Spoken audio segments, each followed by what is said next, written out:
that cigar? How about that cigar?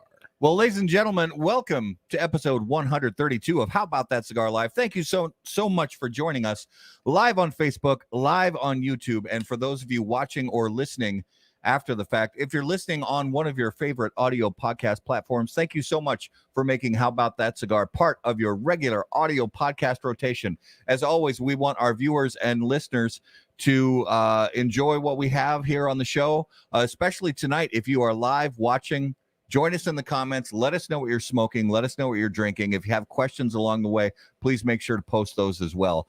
As always, guys, you know that we are live in the Drew Estate Cigar Studios, and let's talk about the beautiful new size of the Deadwood Leather Rose, the boldest of the four bewitching Deadwood sisters. She is showing off a new side of her sultry personality with Drew Estate's launch of the Deadwood Leather Rose Petite Corona.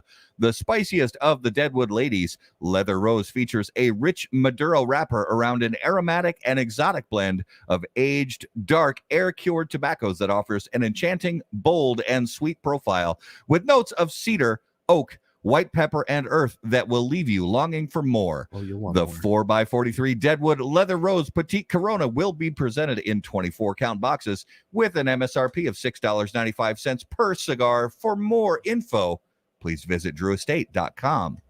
So, episode 132, back in the Drew Estate Cigar Studios in the bunker. Mm-hmm. We'll just call it the bunker. I just came up with that. It's brand new. I like it. So the World Series is set, starts tomorrow night. Not super happy about the players that are in the series. I'm pulling for Atlanta. I'm just going to say that. I'm pulling for Atlanta. For a lot of reasons. I love Eddie Rosario. He's a former Minnesota Twin. He's a super positive guy. He's a great baseball player. Yep. So I'm pulling for Eddie Rosario, basically. So I want Atlanta to win. Your Vikings did not lose this week. And it's funny that you had that on your notes because that's exactly what I was going to say. Yeah, so the Vikings definitely did not lose. They did have a bye week, but so they don't bring facts into it. Sorry, don't bring facts. Don't cloud this issue. Yeah, with your facts. We did not lose. The Packers beat the Washington football team. Packers have a quick turnaround, so the Packers, my Green Bay Packers, have a game in Arizona against the 6-0 Arizona Cardinals. Now, before the NFL season started,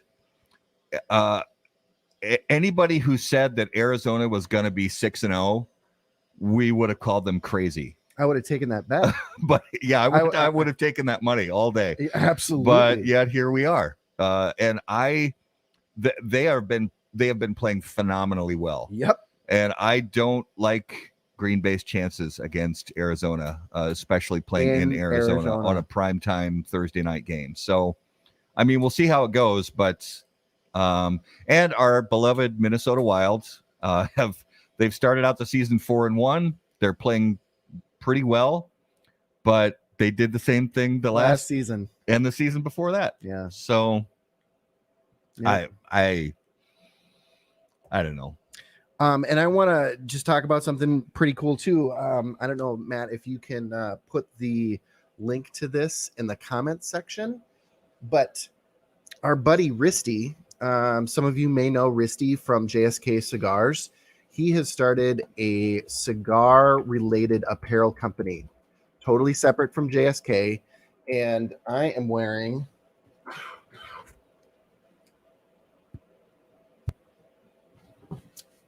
this amazing Unite shirt. He's not a sponsor. He's just a buddy, and we like to support him. I think these shirts are really cool, personally. And if you go to this shop and put in HBTC as a code, you get 10% off. There you go. So there you go. Yeah, they're cool, fun, cigar-related swag and stuff like that you can wear to your favorite cigar events, your favorite cigar shops. And yeah, Risty's a friend of ours, and just wanted to give a shout out.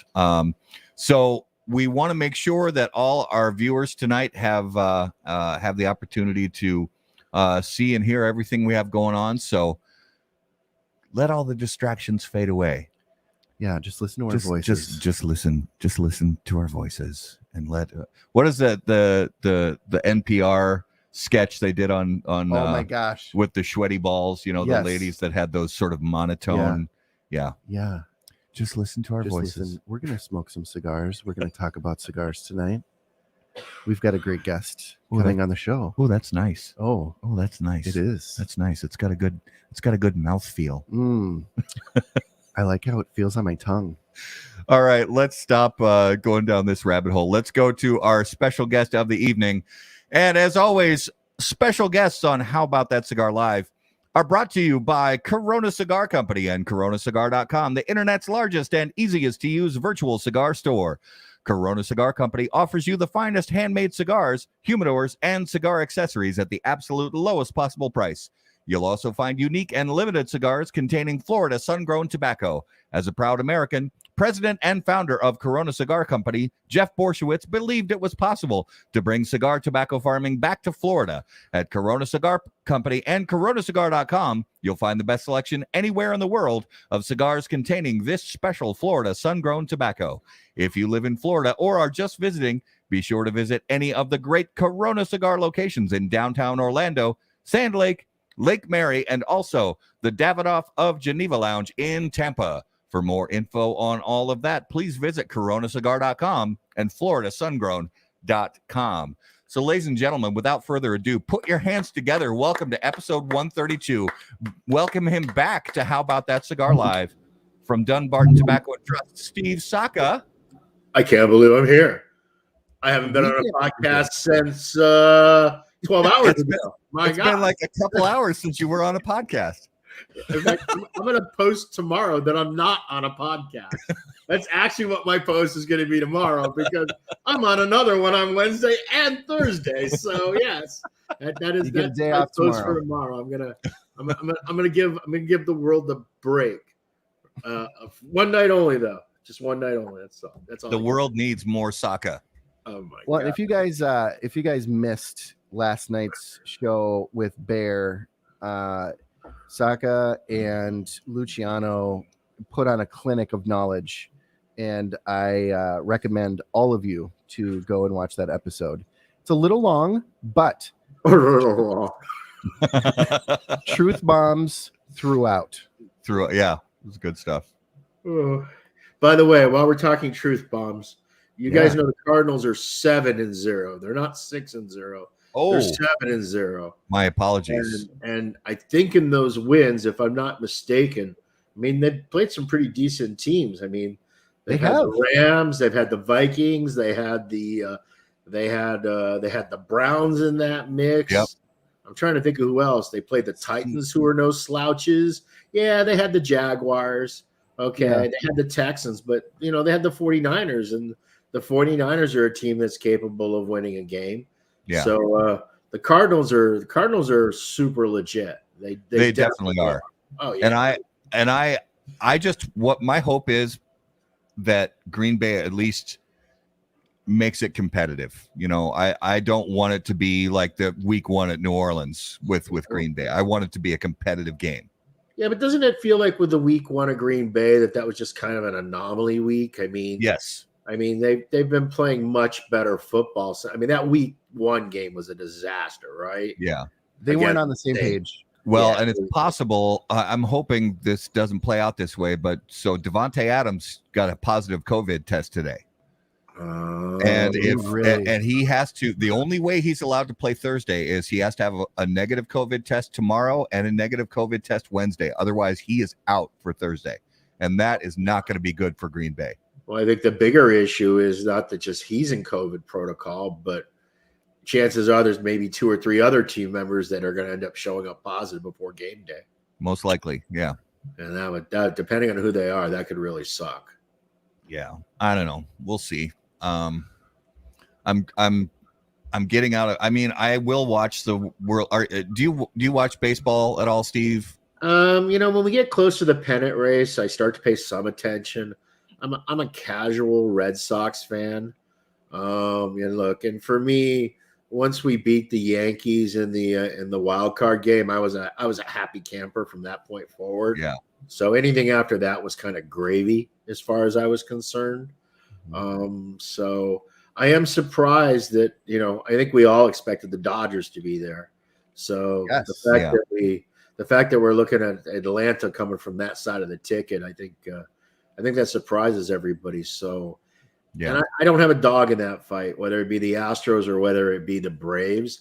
And I don't know enough about baseball to comment even intelligently about it. So I won't watch the series. I can tell you that. So before we move on to cigars, what's your 2-second opinion on Mac? Mac Jones, I'm actually really pleased. I mean, he's very poised. He has the ability to stay in the pocket. He's definitely proven that he has the ability to take a hit, and he's proven the ability that he isn't making stupid decisions. He eats the sack or he throws the ball away. He's very not error prone, and he's got a very accurate arm. So everything I see about Mac Jones early on, I'm like really jazzed about it. And I think most Patriot fans are too. I mean, our area of greatest weakness is we have two major problems. We have, look, last year was a total wash. And coming into this year, I think we were hoping to have a 500 season. I mean, Rome cannot be rebuilt in a day. But I think that, we obviously have some offensive line problems that we need to address. And look, we have an aging secondary. And now that you have Stephon Gilmore out, the secondary, which was probably our greatest strength 2 years ago, is probably one of our weakest places now. Now we have good linebackers at this point. We have a very nice defensive line. I like how that looks. I like the stable running backs. I wish we had a true number one. I'm over N'Keal Harry. I was really excited when we drafted him in the first round. I was hoping to see some of that amazing play that we saw at Arizona State come our way. It just hasn't. It hasn't worked for whatever reason.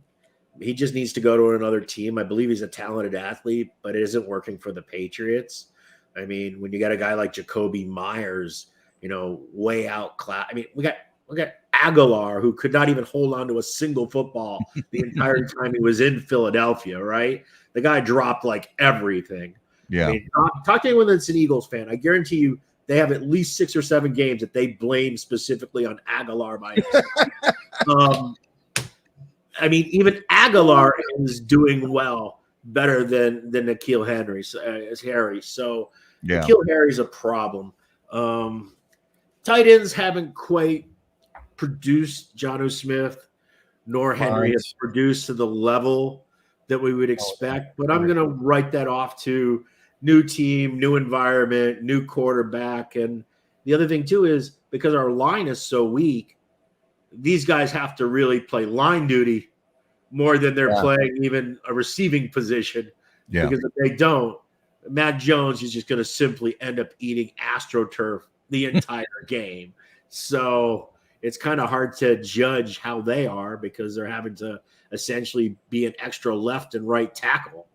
Right. Yep. Well, and I have a feeling, and this is just a gut thing. Nobody's hinted at this at all, but I have a feeling, win or lose placement, regardless, that at the end of the season, Belichick's going to retire. It could be. I mean, I have to tell you, being only one game back in our division is amazing.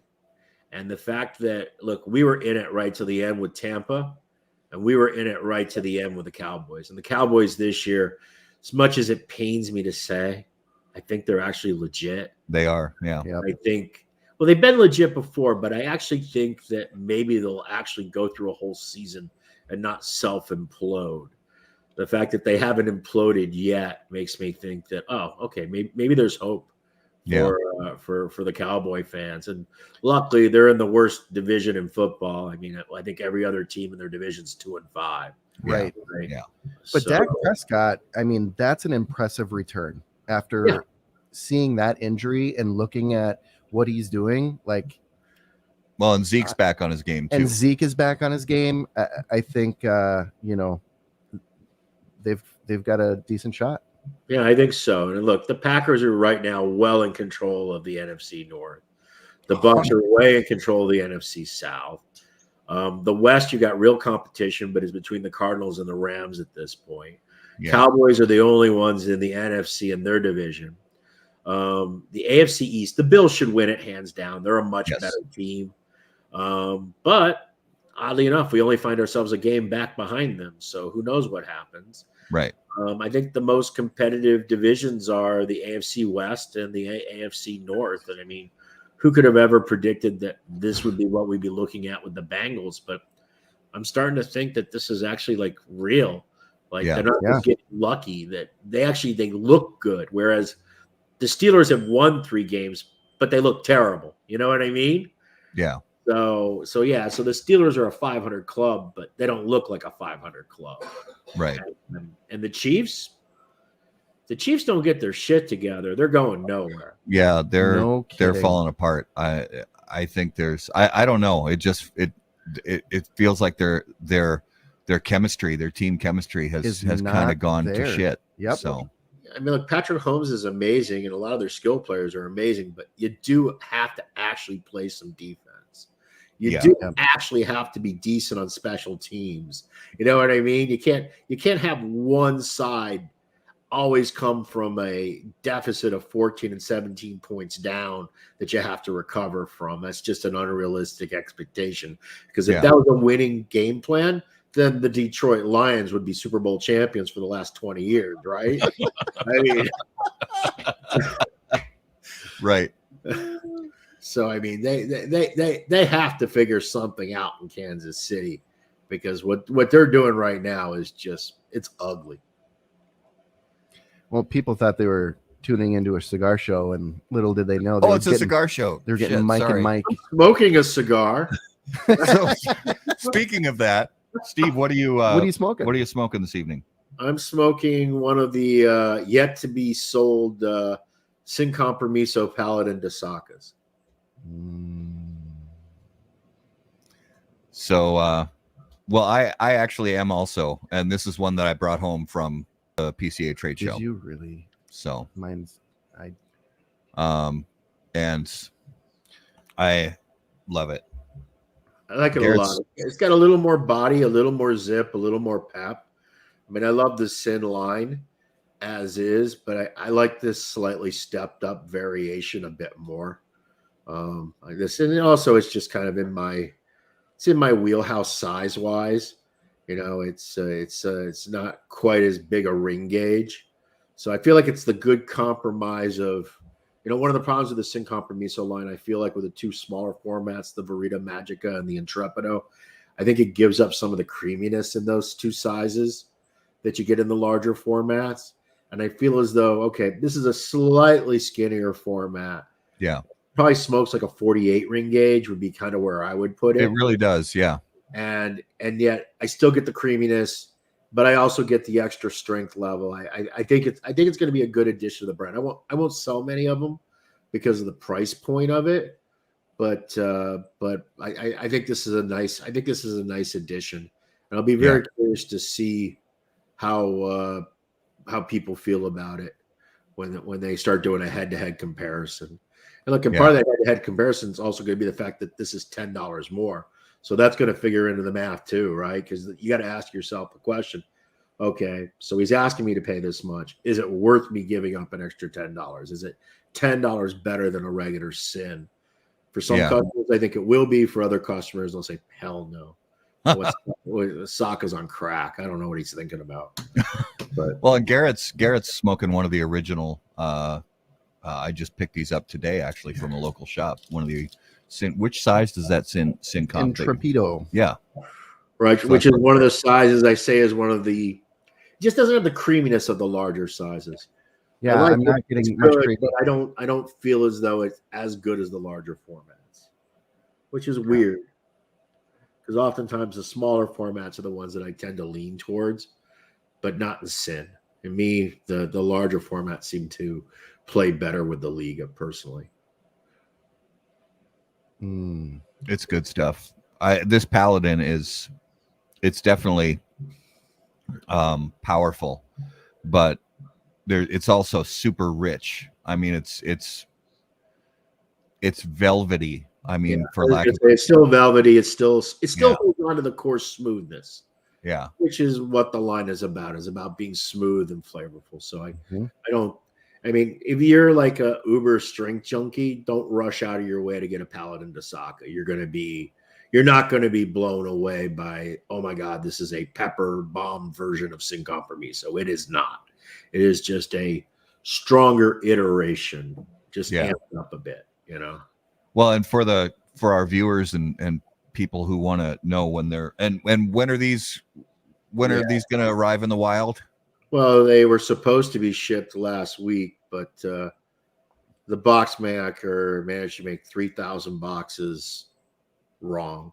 So we're trying to figure out how we can fix that problem, not have to wait another 6 months. So we'll see what happens. Yeah, it's just everything that's relating to packaging has just been a debacle as of late. Yeah. Well, we've heard that from so many people. Head. Yeah, it's been a headache lately. So, but when they do arrive, so this cedar sleeve will denote, the Paladin de Saka, and also the band has, instead of the dark green with the white, it's got the dark green with the silver. Right. So that denotes it from the original. The silver band alone cost another $9. That's the reason why it costs so much, right? Oh my goodness. You had me. I bit like a smallmouth bass. That was. I'll tell you what, though, legitimately, in the volume and the bands on Sin Paladins they actually do cost about 4 cents more. It's not what's really contributing to the big price increase. What's really contributing to the big price increase is that it has an experimental tobacco that's been grown, that's being used to increase the octane level. So the cost of that experimental leaf is built into the price of the cigar. And that's really what it's about. Now, as the cigar gets done, and if it ends up being popular and we decide to expand it into more sizes and make it a bigger mark, then over time, those costs should come down, is what you would like to think under normal world. Right now, nothing's normal because everything just costs more than what it cost 2 seconds ago and 2 seconds before that. I mean, I can tell you that at the factory level, my operating expenses for production have gone up 18% in just 90 days. It's a beyond stupid number, and I'm probably a little higher than most people, but I don't live in a bubble. So in other words, if I'm experiencing these crazy kind of cost increases, everybody is experiencing these cost increases at the factory level. And I don't know what we're going to do with them, because what you're hoping that it's a bubble and it's going to go away. Or do you instantly, because the problem is, even if I take a minor cost correction at the factory end, by the time it ends up on the retail shelf, I take a nickel and it ends up basically equaling 50 cents to the consumer, in a tax state is what ultimately ends up happening. So it's, we're always very reluctant to raise the prices because of just how they end up going through the system and getting multiplied along the way. So I think right now we're all just kind of holding our collective breaths, hoping that what's going on now is a temporary situation. We can take everyone's going to have to take a price increase. Mm-hmm. But the question is, are we taking high price increases, which I would consider 5 to 7%, which is a crazy high price increase? Or are we actually going to take a price increase reflective of what the costs are truly happening? And I think most companies are going to try to take that intermediate step, because you don't want to overcharge either. Because if you overcharge, then that decreases consumption and purchases, and when those go down, it then means everything you're doing at the factory level becomes less efficient, and everything costs you more. So you really don't want to do anything that ever actually slows the number of units that are being produced. Yeah. Because it ultimately ends up making everything that you're producing cost more. So it's always a bit of a balancing act. But I mean, if what we've been seeing for the last 6 months is truly the new norm, I think consumers need to brace themselves. These cigar prices are going to go really high. Oddly enough, simultaneously though, other cigar prices are going to go in the toilet, because there's a lot of major manufacturers that are producing crazy quantity of back orders that I don't think are really real. I think that it's going to slow up. And I think that you're going to find a lot of large manufacturers that are going to have so many cigars that they made that they're going to be looking to try to just dump them to cash recover. Even if they lose money, they lose less money than them sitting on them indefinitely. So I think it could be a weird tale of two cities in 2022. You could have certain products that are really dramatically escalating in price, and you're going to have other products that are going to like literally crater in price at the exact same time, just because of how the companies responded to this weird bubble that we've been in the last 18 months. There's a lot of uncertainty right now. Right. Has this been the most difficult period of time to plan for the next few quarters? Just stop. There is no planning at this point. Anyone that's planning, because I'm a planner, every plan you make means nothing. Everything is like literally everybody is pretty much in fire control mode. I mean, you make these plans and they're just totally irrelevant, because you can't get some of the most basic things that were always available at a relatively the same cost. You can't get it shipped, you can't get it moved, you can't find it, you can't source it. When you do source it, it ends up costing 3 times more than it used to cost. I mean, it's just, it has become a really challenging environment for everyone to operate under. And I don't think it's been nerve-wracking. I can tell you that. I thought 2020 sucked, and I remember being so ecstatic when 2020 ended. 2021, from my perspective, 2020 was a cakewalk compared to 2021. 2021 has been my most difficult year in the 30 some odd years that I've been in this business. Every part about it has sucked, with the exception of just one thing: sales. Sales have been great. Yeah. I mean, it's like literally, if I had the cigars I was supposed to have, I would have done $3 more million worth of sales this year. I mean, minimum $3 more million, easy. And like you said, you're a planner by nature, and so you're not looking at the numbers that are coming in right now. You're looking at projections and the headaches that are going to have to lead to those projections going forward. Right. So, you're viewing it with, I mean, you can try in many circumstances to be to be optimistic about it, but you have to look at what's really happening in multiple different markets, not just the cigar market, but it's everything. Everything is intertwined. Yeah. I mean, energy, shipping, fertilizer. I mean, look, I have like about 4 farmers who I commission crops with. And the way this works is I basically give them the starting money every year for them to do their plantings, because they're small farmers and I want them to grow something specific for me. And so the way that works is I basically make a guaranteed purchase at a certain price, but in the advance, I give them the money they need in order to be able to do the planting and the harvesting, because they don't have the money themselves to do it. And in all cases, I've had to give all of them twice as much as I've ever had to give them before, because energy costs are out of control right now. And look, and everything that you do in farming is directly tied to energy costs. And we see what's happening with our energy costs in what is a relatively stable energy environment, the United States, Well, imagine what it is in a third world country. So us seeing gas double and triple doesn't even come close to what these people are feeling. I mean, Right. it's a mess right now. Well, and they've got all these vehicles that are needed to transport goods back and forth in these countries. They've got even if they're small vehicles like motorcycles, you've still got to, you still got to put some gas in the tank to get to and from. Plus, you've got these massive, at some of these factories, most of these factories, you've got buildings with that are very, very large. You have to have fans, you have to have lights, you have to have I can't imagine. And you can't even rely on the power grid. You also have to have the diesel generators to keep them operating. You know, so you have those direct fuel costs. And it's not just the cost of diesel, it's the cost of getting the diesel to where you're at. And that requires energy. And it's a big, long, cascading mess. And honestly, what I find kind of funny is I think that all of us in business, we started seeing the trickle effect of the COVID shutdowns as early as last summer. And it really kicked into high gear for us right around February of this year, where things started to become like really, really difficult.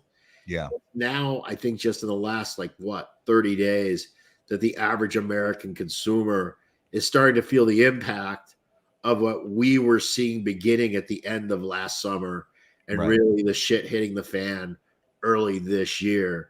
The consumer is now starting to see that they can't get the diet soda they want on the shelf. They can't get the vanilla syrup at Starbucks that they like to have squirted in. They're seeing the fact that, I paid over $5 a gallon for gasoline on my last trip.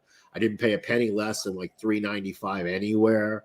So I think now, just in the last 30 days, the average consumer is now starting to realize, wow, this whole global shutdown COVID thing, it wasn't just the fact that it cost us X millions of lives. It was just so incredibly disruptive to the supply chain and the logistics that it's crazy, particularly when we operate in a global economy that has been trying to scale itself to be more of a just-in-time kind of scenario, so that they didn't carry excess materials and all of those operating costs, because they want to keep costs as low as possible so that consumers can enjoy the lower prices. The reality is, as soon as something goes a little out of whack, those crazy low prices are not possible. They're counting on everything working. And you always deal with certain things not working, but I've never dealt with everything not working. Everything being a problem. And it's everything. It's labor, it's tobacco, it's energy costs, it's packaging, it's cellophane, it's hinges for boxes. It's just literally shipping is an utter, just complete catastrophe. I think that I've never seen anything like this. I am so hoping. The nice part about it is, if government would just get out of the way and not keep proposing stupid ideas that are just going to exacerbate the situation, but they literally did nothing and left things alone for probably 12 months, I think the market would sort it out on its own, because the businesses want to get back to doing business as normal across the board, absolutely. Yeah. Right. But while we're talking about, taxing unrealized capital gains, I know for the average person that's listening to this broadcast, that means nothing to them. That scares the living fuck out of every single small business owner in America. Okay. Absolutely. It doesn't scare the big corporations, because they're just going to move off to somewhere else. Yeah. But the companies that actually do things in America, the concept that I would have to pay taxes on an unrealized capital gain, something that I didn't actually get the money for, but just that my balance sheet has increased in value, that I got to pay taxes on, that is insane, because I'm increasing the balance sheet so that I can hire more employees, so I can buy more tobacco, so I can grow the company and make more jobs and earn more money and earn more profit, so that I ultimately end up paying real taxes on money that I actually take. But if we're talking about taxing people on money they don't even take, oh my God. I mean, that is such a crazy policy. And to hear the Fed chairman yell and defend this thing in front of a congressional hearing, this concept, it just tells me how clueless they actually are. So they just need to stop for a moment, take a breath, calm down, fix the problems that are right in front of us. And I'm not getting into a global warming debate. I'm not getting into, hey, is universal health care a good idea or a bad idea? Is all universal child care? Those are all reasonable discussions we could have. But right at this particular moment in time, this is not the moment to be thinking of these things. Right. We need to find a way to stabilize this supply logistics problem, and we need to find a way to stabilize this inflationary problem, and we need to get this back on track. And then we can have these conversations. The problem that you have is, I think that for the one political party, they feel as though they're probably going to lose control 12 months from now. And they feel like if they don't do it right now, they may not have another time to do it. The sad part is right now is the worst time to do it. It's the worst time. It's just the worst time. And it's even worse for them too. But listen, that's me spouting on about politics. And all I know is I'm just operating as a small businessman, just trying to keep my head above water. But yeah, I can't even understand how we're having a conversation about taxing money that you don't even make. That to me blows me away. Yeah. How are you sleeping right now? I'm not. Yeah. Yeah. It's been a really, and the funny part is anyone that isn't stressed out, it's because they're stupid. So if you meet someone that isn't stressed out, it means one of two things. It means they have a job and they're a salesman and they're just selling the cigars they got to sell, and they don't have to worry about any of this stuff. But anyone that's actually operating a business, I don't care what it's in. It can be in garage door openers. It can be in, whatever. We are all dealing with just a shit world of a mess right now. And if you're not stressed, you're either completely disconnected from it, so you have no comprehension of it, or you're just genuinely stupid. Because there's no other two ways about it. Because I have never seen anything like what I'm seeing now before. And I do remember the stagflation years during the Carter administration. And I'm not blaming Carter for that. The truth is we were kind of on that path from the early 70s, and it was really kind of the culmination of probably 10 years of bad policy that ended up putting them in that boat. But I remember when I got my first home mortgage, I got it for 14%, and I got a good rate at 14%. Yeah. I mean, we were paying credit card rates to get a mortgage, and that is on the path that we are currently heading down now. Yeah. And that's not good for the average American. It just isn't. Regardless of what your political disposition is, it isn't good. One, if you own a dispensary or you're in the CBD business, you're probably also pretty stress-free because things are going in your direction.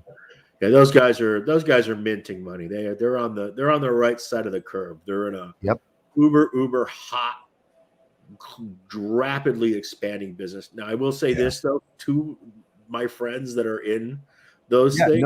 No disrespect to that industry. But ultimately, here's the problem is eventually these federal laws will get sorted out and they'll all get absorbed and squashed by the big companies. Hopefully for them, they get absorbed and they make a pretty penny. But right now, strike while the iron's hot, because the iron is crazy, crazy hot. Yeah. I should have gone into the weed business. Same here. Good God. I don't know what I was thinking. So I want to kind of jump back a little bit, because you mentioned something about when it comes to cigar sizing a cigar for a blend. And this is something that as we were talking through was coming into my head, thinking about different. And I'm right now, because you're on the show, I'm specifically thinking about your blends. And there are some that are available in smaller, shorter vitolas. One in particular, the original Mi Carita in the Gordita size. One of my favorite cigars. I smoke it at least on a weekly basis, if not a daily basis. And that blend works really well, in my opinion, in that smaller, shorter size. And it also works for us being in a colder climate where I don't have to worry about freezing my balls off smoking a 4-inch cigar. But there are, as I think about it, as I'm smoking this Paladin de Saka, and you mentioned, possibly looking at the future of maybe looking at different sizes and different vitolas, things like that. I would have to imagine there are certain blends that just you've tried in smaller and they just don't work. And for me, as I'm thinking through it, as I'm smoking the cigar, because this Paladin, it's a longer, length cigar, but there's things happening as it progresses. There's nuance changes and strength changes and things like that. And I would imagine in some blends, it would almost be counterproductive or not worth it to put out a 4-inch, but 4x48, because it's not going to accomplish what the blend was meant to accomplish. Am I kind of on the right track with that? That was a very long question. To basically get to something that could have been said in 7 words. The reality is certain blends work better in large formats and other blends work better in small formats, period. Okay. But the absolute truth is no cigars work in small formats from a commercial perspective. Consumers are not willing to pay what it costs to make small format cigars. Now, there's a small subsect, a little tiny group that's willing to do so, but they're the anomaly. They are not the norm. So consumers aren't willing to pay what it costs. So typically when you see small formats within a brand, it's because the way the tobacco is being utilized on the factory floor, you just have tobaccos that are short, or you have second cuts that you really have no alternative but to try to convert it to cash and make some small formats. But, and I said this multiple times, Robusto, Toro, and Gigantes, those 3 formats are 80% of the sales. If you just made those 3 sizes, 6x60, a Toro, and a Robusto, you cover 80% of all the cigars consumed in the United States. All the other stuff, Perfectos, Lanceros, Torpedos, Coronas, Lonsdales, yada, yada, yada, added all together is 20% of the market. So for the most part, the only time you ever see small formats made is because of leaf utilization, because it's the way that makes the most economic sense to try to keep the overall cost of the line down and to make best use of the materials you have, or because the manufacturer just, hey, I absolutely love these Coronas and therefore I'm going to make them. But if you're doing that and you're trying to price it with Coronas that are being made just to cost balance average out another production, you can't compete. Because the reality is, from a factory point of view, the difference between a Corona and a double Corona is just the weight of the tobacco. So typically the cost delta between manufacturing a double Corona and manufacturing Corona is only about 18% at the factory level. So, I mean, and therein lies the challenge. And look, Americans, which is the bulk of the market, has always preferred larger formats. Well, not always, but has in the last 20 plus 30 years. And whereas the Europeans and the international market had stayed towards the smaller formats, well, they're changing their trend too. I mean, they want the large formats. In fact, I've only done one exclusive size for an international customer. And I thought for sure they were going to want me to make something like a Lonsdale or a Corona or maybe a Cuban Corona Gorda kind of size. No, they wanted a 6x60.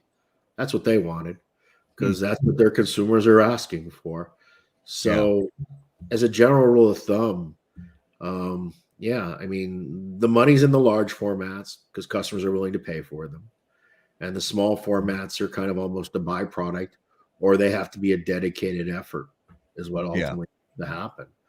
You know, like if you got certain types of tobacco, you have no choice but to make small. I see Skip Martin there. I know probably, and this is me speculating, I don't know this is a fact, but Cameroon tends to be small. So I bet that probably dictated some of the sizes that Skip got the first make when he started doing his Baca line, because you have to work with the materials that you have, you know. I think he mentioned that. I think he did say that specifically, that's the case. I mean, Gorditas, look, when I'm making an Ancho Largo or I'm making a Tricky Traca, you know, number 652, Well, there's enough space to get another cut that I can make a 4x48. So I get to use that half of the leaf 2 times instead of just 1 time, you know. But when it comes like Pennsylvania Maduro, there's no extra cut. It's extra long. It's extra skinny. I can make 2 small cigars out of it, or I can make 1 long cigar out of it. But I can't get a large and a small. You know, a lot of it has to do with leaf utilization, and then also what the manufacturer brand owner wants. But I mean, the thing is, consumers have to understand that if you want small formats consistently that are made out of dedicated blends, you're simply going to have to be willing to pay, even though it only smokes for 40 minutes versus an hour and a half of the other, because there's nothing to incentivize makers to actually make small formats if there isn't a leaf utilization question at play. Yeah. Mm-hmm. Now, changing topics a little bit, are you willing to discuss some of the independent people that were putting out some of the Squatch type materials? Oh yeah, I saw that on I don't even know what we're talking about. So, you know, some people were making artwork with the Sasquatch, and you were trying to work with legal team and figure out, you know, what was a win-win situation for everybody, for some of these artists that wanted to produce this with no ill intent, and you, you know, being a trademark owner, and how that would work. Has that played out? Well, it's played out to the level that I paid my intellectual property attorney to come up with basically a licensing agreement that would allow individuals to do so. And I asked him to make it as light and as simple and as clear cut as possible. And let me take a look at here. We had the red flag discussion, right? And while Steve is doing that, this issue came up where there was a lot of independent artists. I shouldn't say a lot, but they were making things, you know, for the Squatch group. If you're not part of the Sasquatch group on Facebook, Saka Squatch. Saka Squatch. I highly recommend you. It's a great group of obviously lovers of Dumbarton Tobacco and Trust, and there were some artists making some things for other, you know, fans of the brand, and then there was some people trying to make a buck. Yep. On somebody else's work. Yeah, but I don't really think nobody's making any of this Squatch crap and getting rich. Okay, so I don't feel like anyone's like trying to take advantage of me in any way. Right. It's not like I want to make money off every hat that someone makes, or a T-shirt, or a cigar holder, or any of that. I really, number one, I'm honored that people would spend their own money and go out of their way to get it done, because, you know, to get a custom hat made costs you typically close to $50, right? When you make a kind of a one-off hat. So I mean, they're doing it because they genuinely like the brand. So I'm honored. The problem is you get into a lot of really sticky intellectual property law that if you allow that to happen and you don't go after those people, that you're kind of waiving your rights to protect it when you do have a serious problem. When whoever, my friends at Swisher decide that they're going to launch, you know, Bober Mesa, you know what I mean? And it's going to be whatever. And it's this is the problem. Yeah. So I was trying to find a way to get out of this. And my intellectual property attorney sent me this, what he considered to be a very simple agreement that would cover my concerns. And I'm actually looking at it now on the screen. I have yet to read it. It's 12 frickin' pages long. That's short for an IP lawyer. Right. So, and I responded back to him. I'm like, this is your interpretation of simple and concise? Are you fucking kidding me? I will print and read. Thanks. Boy, I bet this cost me about $7,000. Yeah. And his reply to me was, you said you wanted all the protective points in the agreement. Hard to keep it short and still cover all the protections. I'm happy to pare it down at no charge. But honestly, I don't know what is unnecessary in it. I think this is actually the bare minimum. Yeah. So, I mean, and that's the problem. You just got a guy. he wants to make a really cool ashtray for himself at his house, right? That's I'm one thing. honored Yeah. that he's making this DTT ashtray. And then what ends up happening is 2 or 3 of his friends see it. They say, hey, can you make me one too? And the guy says, yeah, but I got to charge you $40 for it because it costs so much to make it. I don't think this guy is getting into the DTT ashtray business to get rich. Right. Right. He's doing it because he likes the brand and, and he's willing to do the work. But the problem is that dumps on me a tremendous amount of intellectual property issues that I now have to maybe potentially deal with. Now, maybe I never will, but all of that stuff existing when I get into a real trademark intellectual property dispute with a real competitor, all of that stuff is going to be used against me. It's going to be used as proof that I'm not defending my mark. I'm allowing people to use it willy-nilly, and therefore I'm sacrificing the protections that the law affords me.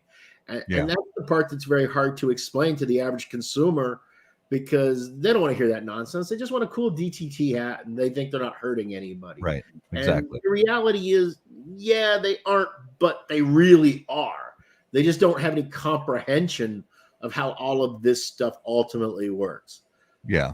Well, When it's similar to back in the Napster days, and even before that, guys, the vast majority of people who were taking their CDs and putting them out on the for the world to download they weren't doing that to make a buck. They weren't doing it for any ill intent. They were doing it because they thought this music, hey, this album's really cool. I want you guys to check it out. But then when it's allowed to just turn into the bull in a china shop and run rampant, then it can, if it goes too far, it can become detrimental to a brand. And look, I don't know if you remember this. This was like maybe 10, 12 years ago, but Warner Brothers had to go after like every 12-year-old that was starting a Harry Potter fan site. You know what I mean? Yeah. Because they were using copyrighted images and video clips and all of these things. And look, Warner Brothers doesn't want to shut down that 12, 16-year-old, even the 23-year-old fan that's helping to make the Harry Potter universe more a community and spreading the love. What Warner Brothers is worried about is what happens when Universal Studios makes something that's very similar to Harry Potter and they want to go after them. Okay. Yeah. And that therein lies the problem. And it's such a difficult conversation to have that, like, it's a difficult conversation for me to have with intellectual property attorneys. Yeah. Okay. And I've been doing this literally for almost 3 decades. To try to have that conversation with a guy that just made a little DTT cigar stand and sold it to 6 of his friends, it just makes me look like I'm just a total douchebag asshole, that I'm just trying to squeeze every nickel and every penny out of everybody on the planet. When the reality is, I love the fact that they do it.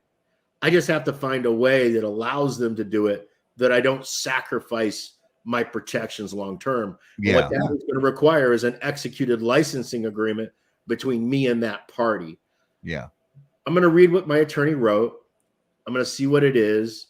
In the end, I'm just going to put it out there. And if people want to sign it, they can sign it. If they don't want to sign it, then they can't make the crap. And it's just that simple. Yeah. I think there's some, if he wrote it the way I asked him to, I said, like, there's no royalties, but if you sell more than $10,000 worth, at that point, we need to have a discussion. Okay. But not even with any royalty amount set above that. Because the truth is, these people aren't making thousands and thousands of dollars of this stuff. They're literally just making a couple dozen, Yeah. But on social media, when a picture gets posted, literally hundreds of thousands of people potentially see it.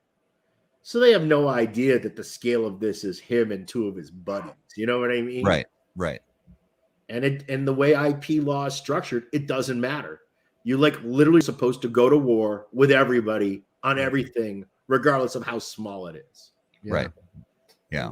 Who wants to go to war with some guy that's a huge fan of your brand and is just making a cool hat? Absolutely. Right? I don't want to go to war with that guy. I'm thankful that he's doing that. Yeah, and that was, from the start, it was Skip. Risty just registered Saka Squatch NFT. Yeah. Yeah, there you go. love it. And here's Love the it. other thing. I can't lay claim to Sasquatch, for God's sakes, right? Right. Right. Not like I invented the Sasquatch. Not like I invented the unicorn. I mean, these are things that, but it's, it's kind of does it have the cigar in its mouth? Do you refer to it as a Saka Squatch? Do you post it in the Saka Squatch Facebook group, which makes it even worse? You know what I mean? It's just kind of like these chain of events. Like, really? And, as far as my attorney is concerned, I should be sending everyone cease and desist letters. Right. Yeah. And how you handled it. That's his opinion. How you handled it was, super professional, and, like you've already demonstrated, is far above what most people with an IP situation would do. And I appreciate that you went to bat. Most companies just simply say no. Yeah. Yeah. You cannot do it. Stop doing it. Boom. Yeah.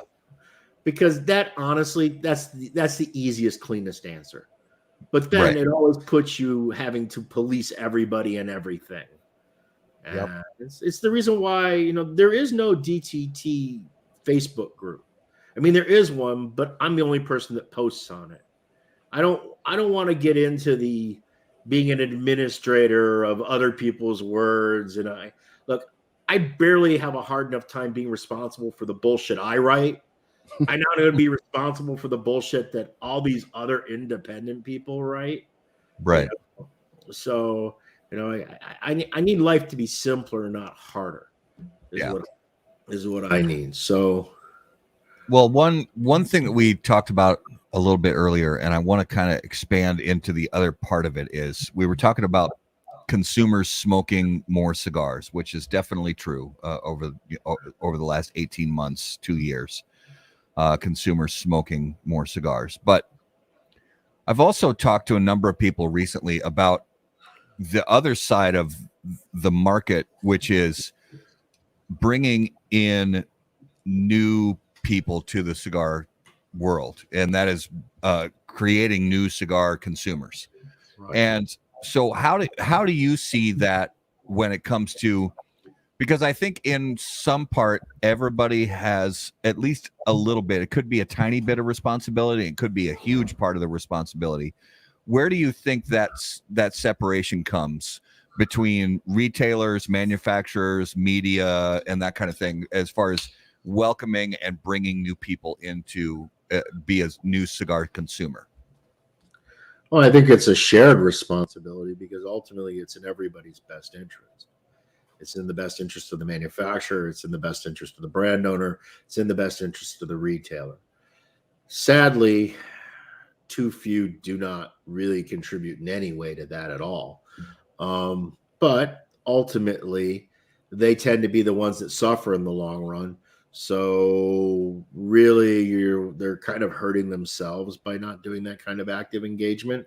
And listen, I'm guilty of it too. I mean, there's a whole class of young cigar smokers that I'm currently not reaching in any way whatsoever. They don't know anything about me. They don't know anything about my brands. I mean, there's a whole generation of, I call them kids because they're not over the age of 45. But reality, I mean, there's plenty of adults that, the TikTok universe is their universe. Yeah. Chat is their universe. I mean, I dip my toes in the water in the Instagram universe, and I've kind of pulled back because I can't handle the number of requests and mentions that it generates. I literally have to, I'm going to have to hire someone dedicated that their sole purpose is to just keep up with these basic tasks. Yeah. In order to use it as a vehicle to grow. Okay. Because the way I use it now, it's very ineffective, to be honest with you. And ultimately, that's how all of these consumers are going to be reached. But I kind of go back to my little political rant at the beginning.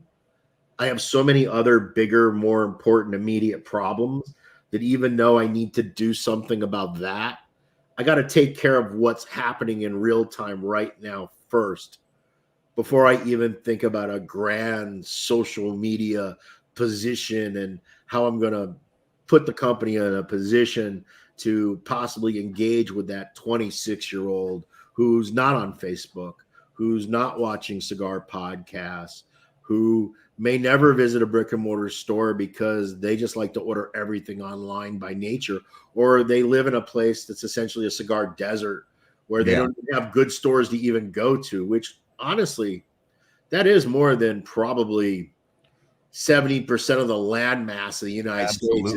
Cigar consumers are stuck in a place where their nearest store might be 4 or 5 hours. And that store might only carry really old legacy brands that are available through distributors because their tobacconist isn't really a tobacconist. He's really just a retailer.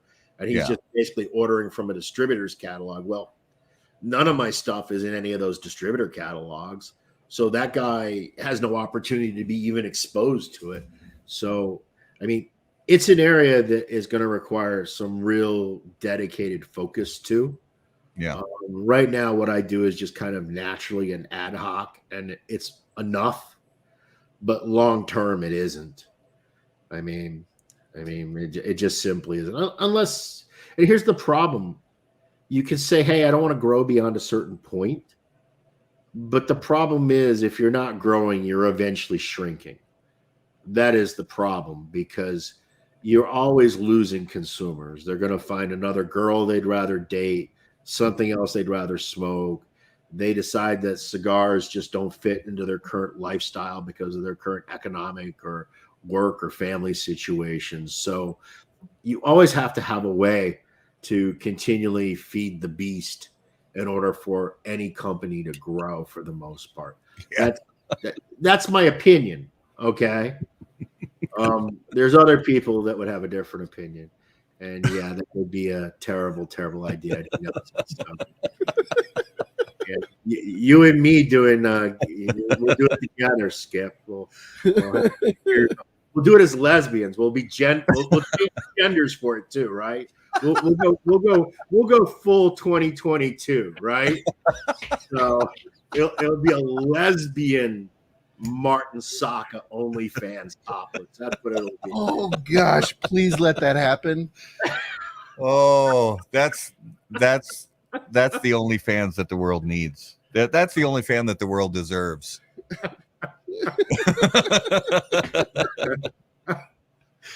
Oh Lord. Yeah. I find it so funny how the OnlyFans people so quickly backed off the no porn stance. Remember, what was that, like 3 months ago? They made the announcement that they were going to clamp down on all the OnlyFans. I'm like, it's like the only purpose for OnlyFans is like for porn, right? For the most part. I mean, I'm sure there's some legitimate non-porn people that operate really good things on OnlyFans. I'm just not aware of them. You know? I'm not aware of. I mean, I know what OnlyFans is. I haven't seen it for myself, but from what I understand, it's mostly just, ladies taking off their tops. And the thing is, it's not the fact that they're taking off their tops. What it is that because of social media, consumers have some sort of personal connection or believe they have a personal connection with the person that they're taking off their top. Yeah. You know what I mean? Because if it was just a question of, hey, I want to see some pretty boobies, well, that shit's been free for the last 3 decades, right? Yeah. So there's no reason to pay for that. Okay. So what you're really paying for is you're paying for the fact that you have some sort of connective relationship with that individual, and it gives you the ability to be even a greater voyeur into their lives. Yeah. And that's ultimately where I think it becomes. I think that's the selling point of it. Right. But again, what the fuck do I know? I am not running an OnlyFans. You know what I mean? This is just me speculating about why OnlyFans is a popular medium. Right. I love it. So I also want to ask you about the cigar production in different countries. And I've asked a couple people about this because I find it interesting that we see the numbers growing and the numbers for Nicaraguan cigar imports, production, all that are staggeringly high compared to some other cigar producing countries. So, in your experience, is it strictly because of overall production numbers that are being made in Nicaragua, or are there also, do you see any key business differences in like business model or philosophy or anything like that from one country to another? Well, there's a couple of things. First off, of all the various cigar manufacturing countries, Nicaragua is probably the most economical in which to make cigars. The only one that's physically more economical at a factory level is Cuba, but that's because essentially it's government subsidized in the way that works. The other part that makes Nicaragua very attractive is many of the tobaccos that today's consumers are preferring, the stronger, more robust tobaccos, are grown in Nicaragua. So therefore, by operating in Nicaragua, you have easier access to those tobaccos, and you have the access, pretty much all year round. You get to see things with your eyes ahead of someone that is, the buyer for a company, a factory in the Dominican Republic. So you have the added advantage of kind of being at ground zero where the most popular tobaccos are. I think the other thing that helped tremendously is, there was kind of a shift in the media that started to prefer Nicaraguan cigars over Dominican cigars. That also helped to spur it along. And again, I think that's because of the fact that those tobaccos, again, were giving you much more flavorful, stronger, because even mild Nicaraguan cigars are more robust. Right. But I think probably the most important thing was the fact of how Nicaragua approached the cigar market. My friends in the Dominican pretty much have rested on the laurels of being a Cuban alternative for many, many years.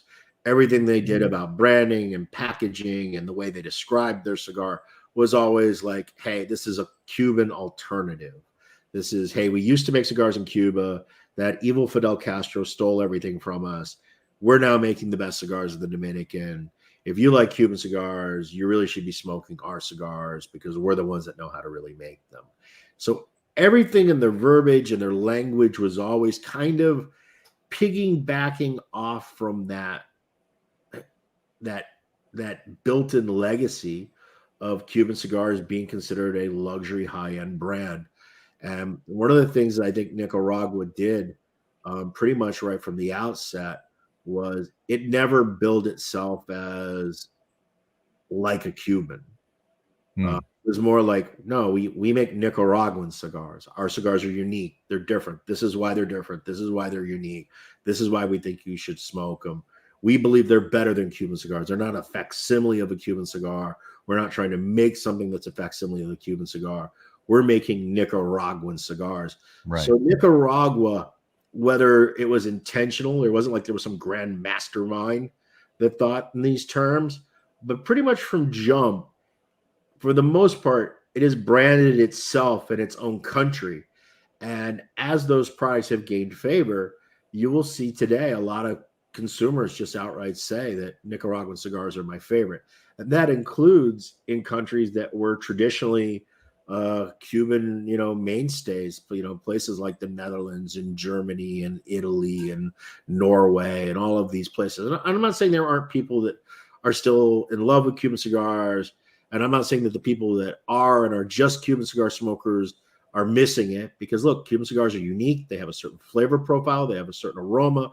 They have a certain taste to them. They have a certain draw. Look, Cuban cigars they draw slower. They draw tighter. They always have. They've never drawn as open. And a lot of that has to do with the materials themselves. The materials are just physically thinner. You don't get the same style of air channels when you make a cigar just exclusively out of Cuban tobacco. So there is a consumer group that loves Cuban cigars because they just genuinely love Cuban cigars. But I think when you get the one-to-one head-to-head comparison, I think there's actually more consumers today that prefer non-Habanos over Habanos. And I think another thing that has really changed this around has been the fact that for many, many years, the international markets never brought the best New World products into their marketplace. because they never believed that their consumers would pay top dollar for a non-Habanos.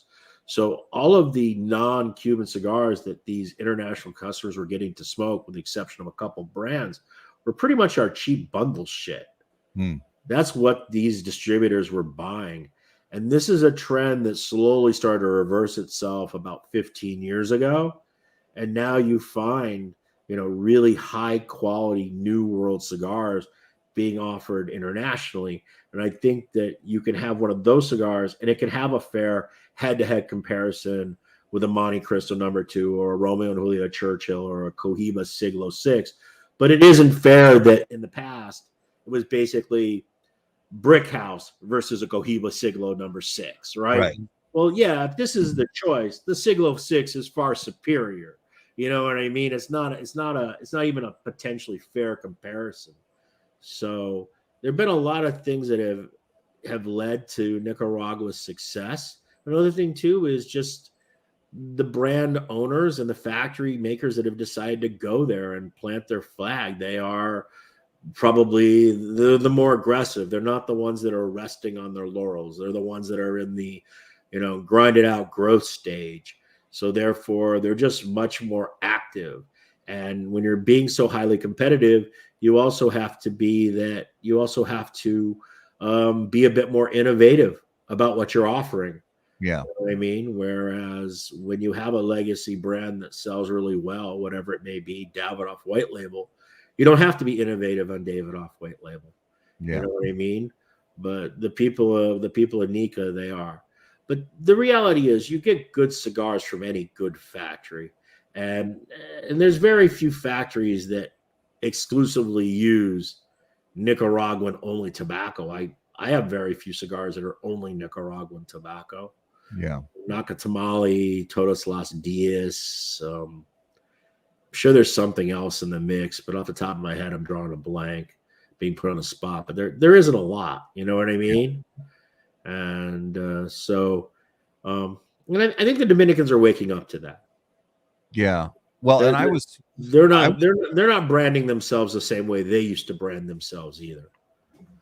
I think you're right about that. And there is a shift, I think, in the last, maybe not long term, but the last 3 years or so, I think I have seen some more of a shift coming from them. But I was 2 years into premium cigars before I smoked my first Cuban cigar. I mean, for the first 2 years, it was almost exclusive. And this is back in the mid 90s. It was almost exclusively Dominican cigars for me. Yeah, it was Davidoff's, it was Fuentes, it was La Auroras, probably some of the stuff coming out of some of the like out of Alcadis and out of FTG and all of those places. Yeah. So the first 2 years was exclusively that. Then I smoked my first Cubans, and I said, yeah, they're okay. And then I started to, in the early 2000s, dive into Nicaraguan cigars, and just personally as a cigar smoker, I'm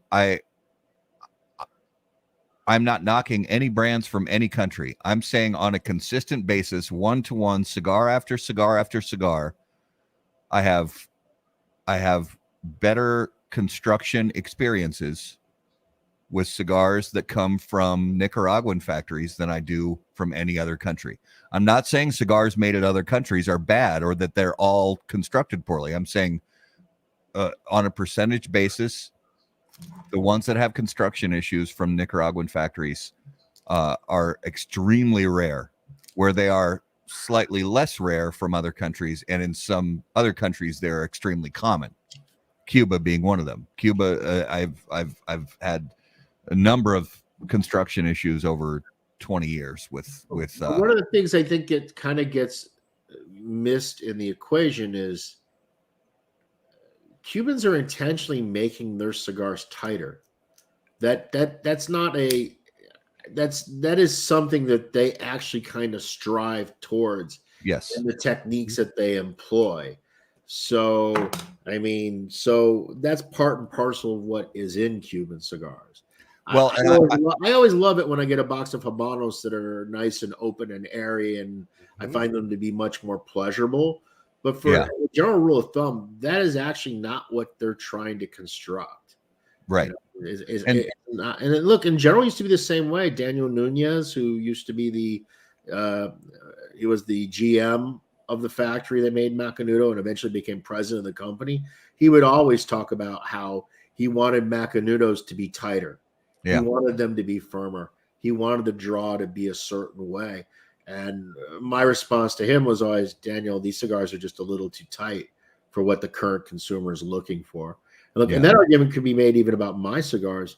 My cigars are densely packed. I mean, I make a very dense cigar. I try to do it in a way that it still allows for a pleasing draw, but it doesn't deliver as open and easy a draw as a cigar made at Padron. Padron cigars are super airy and super easy. Yeah. You know?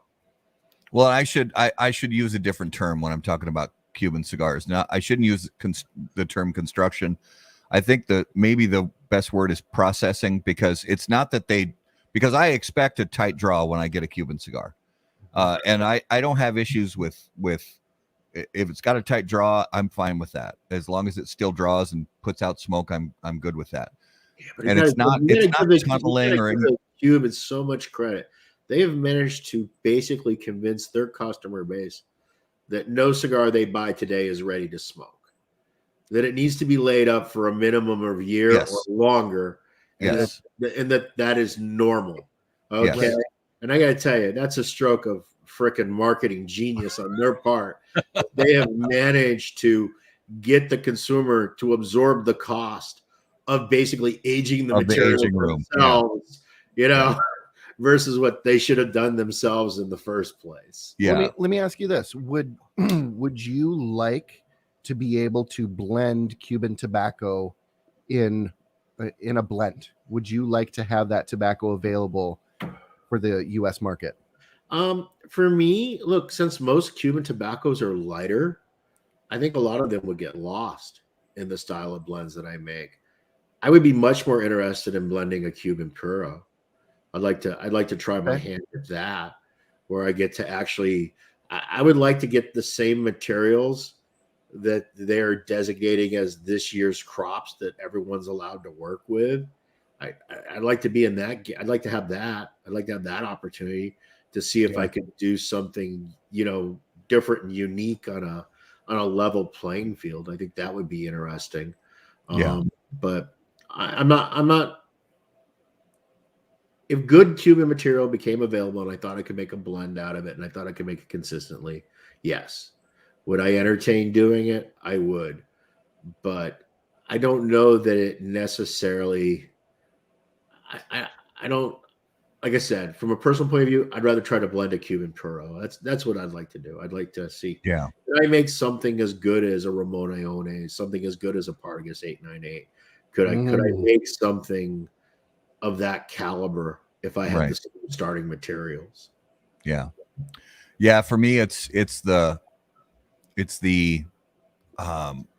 what I gauge is the fermentation techniques, the fermentation time, the processing before the tobacco is baled.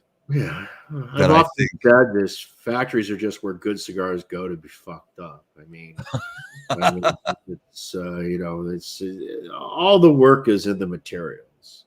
Yeah, getting pre-industry is really the most critical part of the cigar making operation, in my opinion. The factory is more about, look, having a good blender is very helpful. That you have someone that can put together stuff that is going to appeal to a certain palate group. But really, factories are about standards, practices, methodologies. There's a lot of moving parts and it's complex, but in the end, it's really pretty simple. I mean, you can make great cigars in your kitchen. And as long as you have a table, a chaveta, and heck, I don't even use a chaveta. I use my pocket knife is what I end up using for most of the stuff that I do. But, I'm not really making cigars day in, day out. So it's entirely different. But for me, the factory is really just about them not fucking up the perfectly good tobacco that you gave them to work with. That's what the factory is about. Yeah.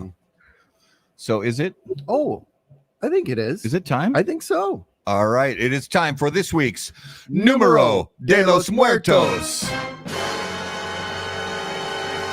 And guys, you know that Numero de los Muertos is brought to us by our friends at Smoke Inn.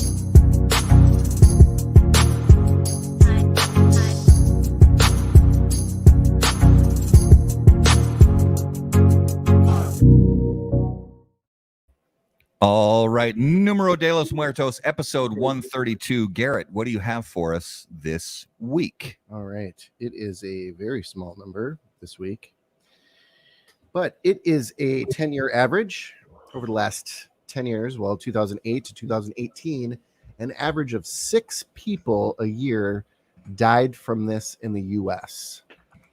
Wow, that is a small number. It is. And I'm going to, right off the bat, I'm going to give just a little hint. It is about communication. Or communication is involved, I should say. Communication is involved. All right. We already have some glorious guesses. Anal. I'm gonna go with no. I'm gonna go with no on that one. Woodpeckers would be amazing.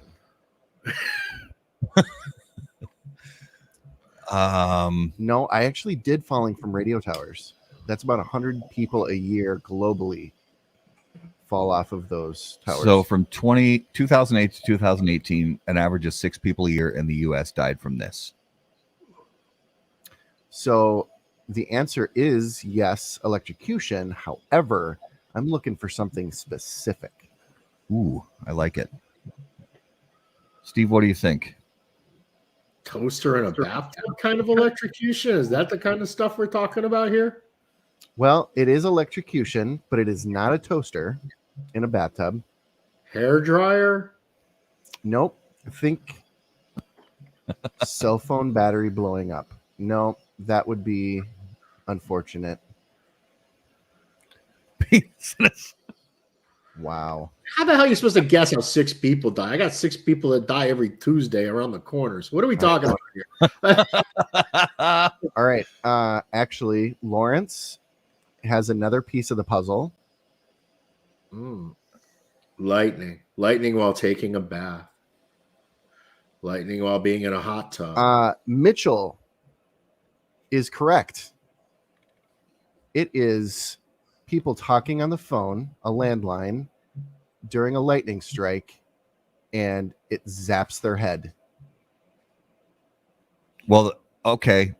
So great guess, Mitchell. That it's got to be so low because over the years, landlines are becoming less and less common. Yeah. So right. And on top of that, even if you have a landline, you have a cordless phone. So you're not even like attached to the phone anymore.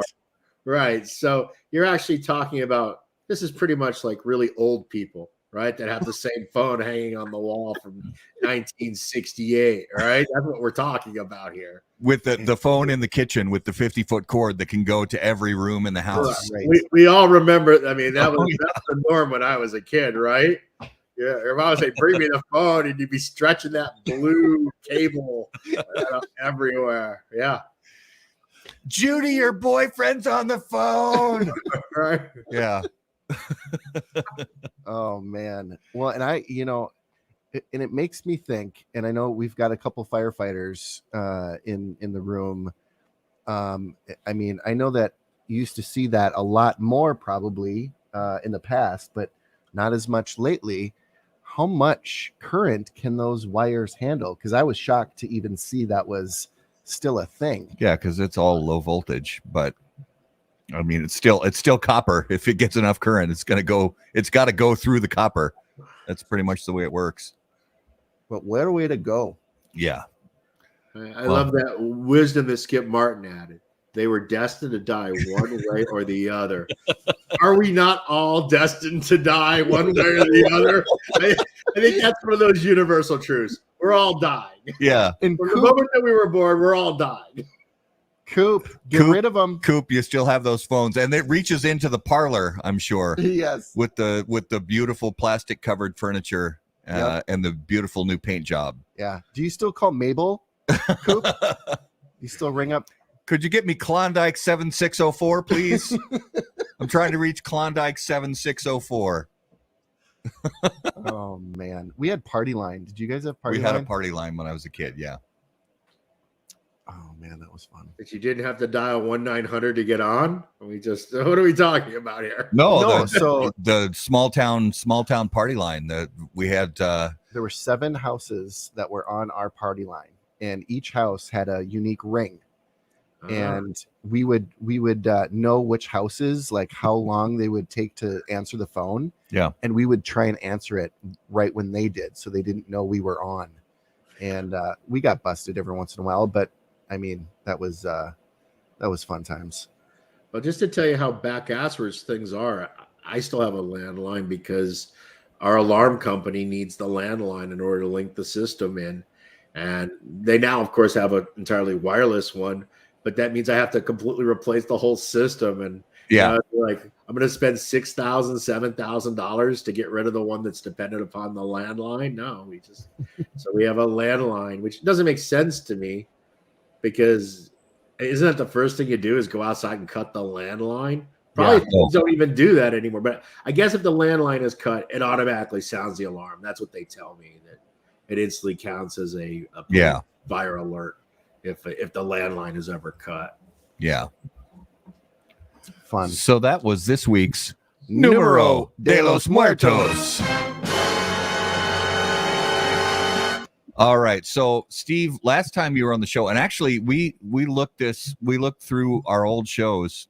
This is the first time you've been on in a long time. It was over 2 years ago. You were on in September of 2019 on episode 25, and now we're on episode 132. So we have these. What you're telling me is that from 25 to 132, that there was literally 107 other people that were more interesting than I am.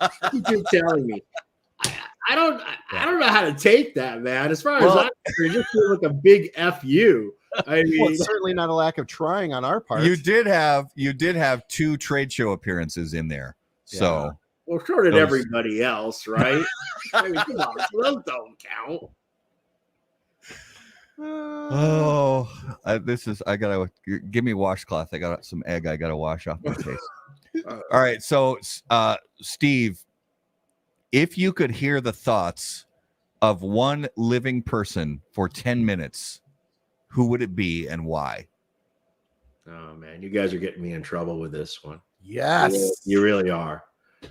I really honestly want to know what Joe Biden's thinking.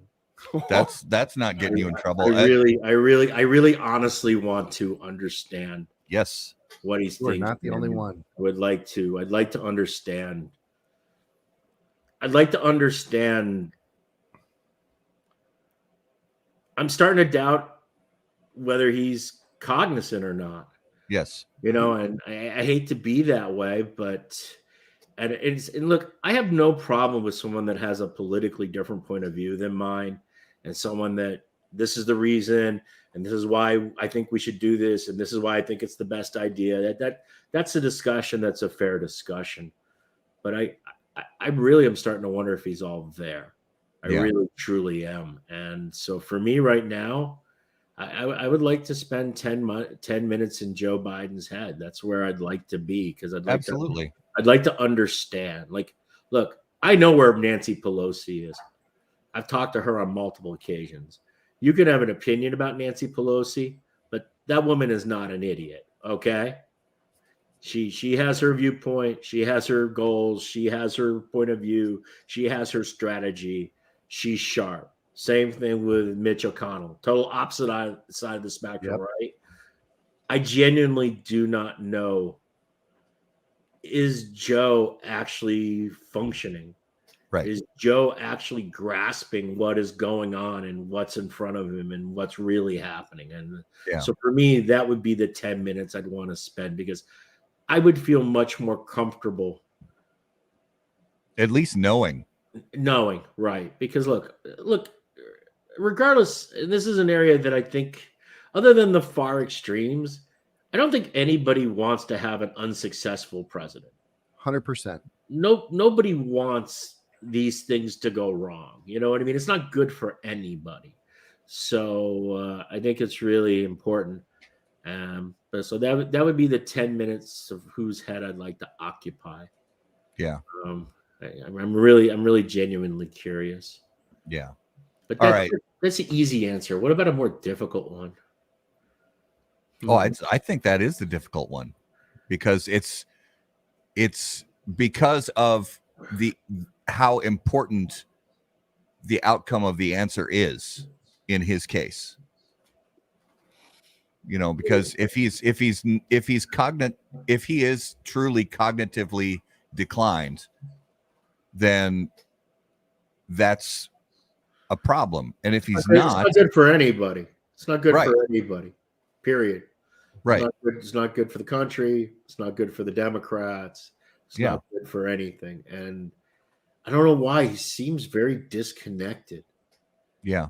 I mean, and I find that part to be, love or hate him, we all knew what Trump was thinking all the time, regardless of how stupid what he may have been saying in the moment. Yeah. There was no doubt that you knew where the guy stood on issues, you know.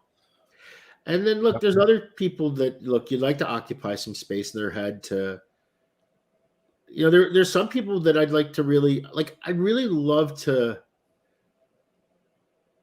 like, I'd like to have some real conversations with somebody on things like critical race theory from a perspective that I'm just simply not grasping, right? Because to me, at face value, I don't understand how this helps promote racial equity and how it's good for society. But the people that are huge proponents of it obviously feel as though it is. So I'd like to have some sort of understanding as to why they feel that way. And I think sometimes it just kind of gets lost in the emotional buzzwords of the arguments. Yeah, for sure. You're not really getting to the core of, you know, what's the reason that you feel this way and why you feel as though this is going to be a positive step forward. And that's true about pretty much all controversial issues, right? And sadly, they've all become political at this point, because everything regretfully has become political, whether we want it to be or not be. I am starting to notice, though, it does seem like it's dialing back a little, doesn't it? It does seem as though it doesn't. I'm hoping it is, or maybe it's just because I'm watching less news and I'm reading less social media, so therefore I'm just not being as bombarded with it all the time. I don't know. I just I hope you're right, but I've seen differently. I've seen that I fear that it's actually just on a slow incline, and it's ramping. And I agree with you 100%. We have to be able to have difficult conversations about controversial topics in an open and honest manner, regardless of what side you fall on. And you have to. It's really weird that you have a group of people that are like huge Anthony Fauci fans, but now they're upset because there's dogs involved. But they're not upset at all about the fact that we've been financing as a nation research and all of these labs across the globe that maybe don't have the same safety standards as we do in the United States, right? So that to me is the important conversation to have with him. But now he's being torched because of puppies, right? I find that a really weird thing, that a group of people are more upset about the puppies than they are about, literally millions of deaths worldwide. Yeah. That we may have had some part in the financing of. It's really interesting for what people prioritize. It feels much different. And the thing about it is, we're so blessed to live in a country that I guess we can have these debates, and these are the important discussions that we ultimately end up having, because we're not worried about groceries the way everybody else is. We're not worried about basic standard of living issues that the vast majority of the globe is. Well, we've forgotten how to appropriately dialogue. I think so many Americans are, they've decided what hill that they're going to die on, and that's their hill. And we have lost the ability to have civil discord where we can, honestly and openly talk about issues, because at the end of the day, we will agree on far more things than we'll disagree. But it's those little things that that really get the buzz that end up separating us. And I don't care what the issue is. All of these issues affect everybody. And we can't seem to have good, honest discourse without bringing in our bias. As Lawrence said, you're bringing your bias. We all bring in our bias. The point is, though, we used to still have those discussions. And look, I think in private groups as individuals, separate of the social media sphere, I think people are still having those kind of discussions. Yes, that's right. I think that most people are there's a big group of middle and very little.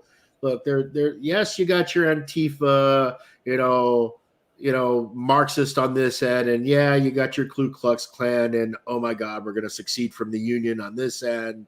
I mean, you have those groups, but literally, that is not where the vast majority of Americans are, right, in any way whatsoever. And what used to happen was you would have people that would have different perspectives. Tip O'Neill, Senator Ted Kennedy, on and on and on. But yet we were able to come to some sort of resolution, some sort of agreement, some sort of compromise where things seem to move forward. And it just seems that in the last, I don't know. I mean, it seems like the last time the country was unified on anything was 9/11. And, and that didn't last long. And now it's like we're almost accomplishing nothing at this point. Yeah. All we're doing is just spitting on everyone and telling everybody else how stupid they are and how they hate and how they are to be hated. It's just completely counterproductive. It isn't good for anybody. Yeah. And that's the part. Look, and look, obviously, for good or bad, I mean, I know when Trump said the media was the enemy of the people, he was talking about specific networks. I would make the argument that the media is the enemy of the people, because I just don't think they do a good job of informing people about anything anymore. It just seems like we're just in this 24/7 series of hot takes. Yep. Right? Yeah. Which makes for entertaining media, makes good for clicks, makes great for ratings. But you can't govern a country by hot takes, right? You can't do what's in the best interest of your citizenship based on hot takes. And at this point, I wonder when will be the time that America will eventually get a leader that'll be able to actually just tell the truth and tell everybody the way things are and explain to people, this is the circumstances, this is the situation, these are the decisions that have to be made. There's pros and there's cons on both sides, and try to find something. But I don't know that we've actually had a real leader for a long time. And I also don't think that the way our political system is set up today, it doesn't reward those people because they can't get out of the primaries. I mean, let's be honest. Joe would not have survived the primary had it not been for COVID. Right. And Joe had to do the head-to-head and all of that stuff that you would have normally in a normal year, I don't think he would have been the Democratic nominee. I don't know who it would have been. I agree. I don't think it would have been him. I think it would have been somebody else.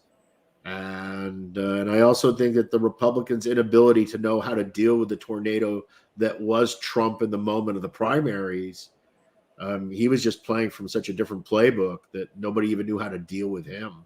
And look, I live in New Hampshire, and so we have the benefit of seeing all of these presidential candidates in person without paying $500 to $2,000 a plate. We get to see them for free, right? And I have a group of friends, and it's a diverse group. Some libertarians, some liberals, some ultra conservatives, but we're all friends, and we collectively go to these things kind of as a sport. Like, I've been to a lot of Bernie Sanders rallies. I saw John Kasich speak twice. I saw Jeb Bush. I saw Kamala Harris. I saw these people in person, and then we would all go as a group. And then after, we would go to somebody's house for dinner, or we would go to a restaurant, and then we would talk about it. Now, I can tell you hands down, the most fun were Bernie Sanders and Trump. Those were the best political events. Those were the ones that, it was hard to not, you could feel the electricity in the audience. Somebody like John Kasich, he would answer questions very honestly, and it would make a lot of sense, but it was polarizing to his audience because they didn't like the answers they were being given. So there's no way for somebody like him to ever get out. And at this point, from most conservatives' point of view, John Kasich at this point is now basically persona non grata. He might as well be a Democrat, right? Which just really isn't true. Because think about it. JFK, by today's standards, JFK would probably be the most conservative candidate on the ticket. You know what I mean? So I don't know. It's just, it all seems to have gotten lost. Yeah. And nothing about media, nothing about social media is actually going to solve the problem in any way whatsoever. And that's just not good for us as a people. Yeah. And, but I think that, look, people don't give a flip about what my political viewpoint is.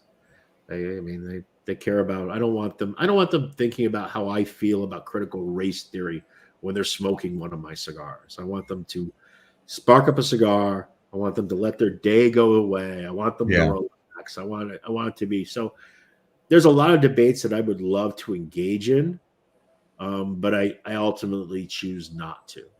And Absolutely. I also feel as though when you're on a keyboard and words, it's not the same conversation as when you're having it verbally or face to face with someone.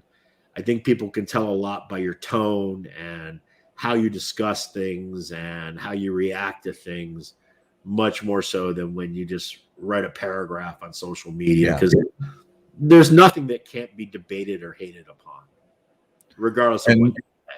And nuance is completely lost through the keyboard, especially through, like you said, a paragraph on Facebook or Instagram or Twitter. Nuance is completely lost in a discussion. Right.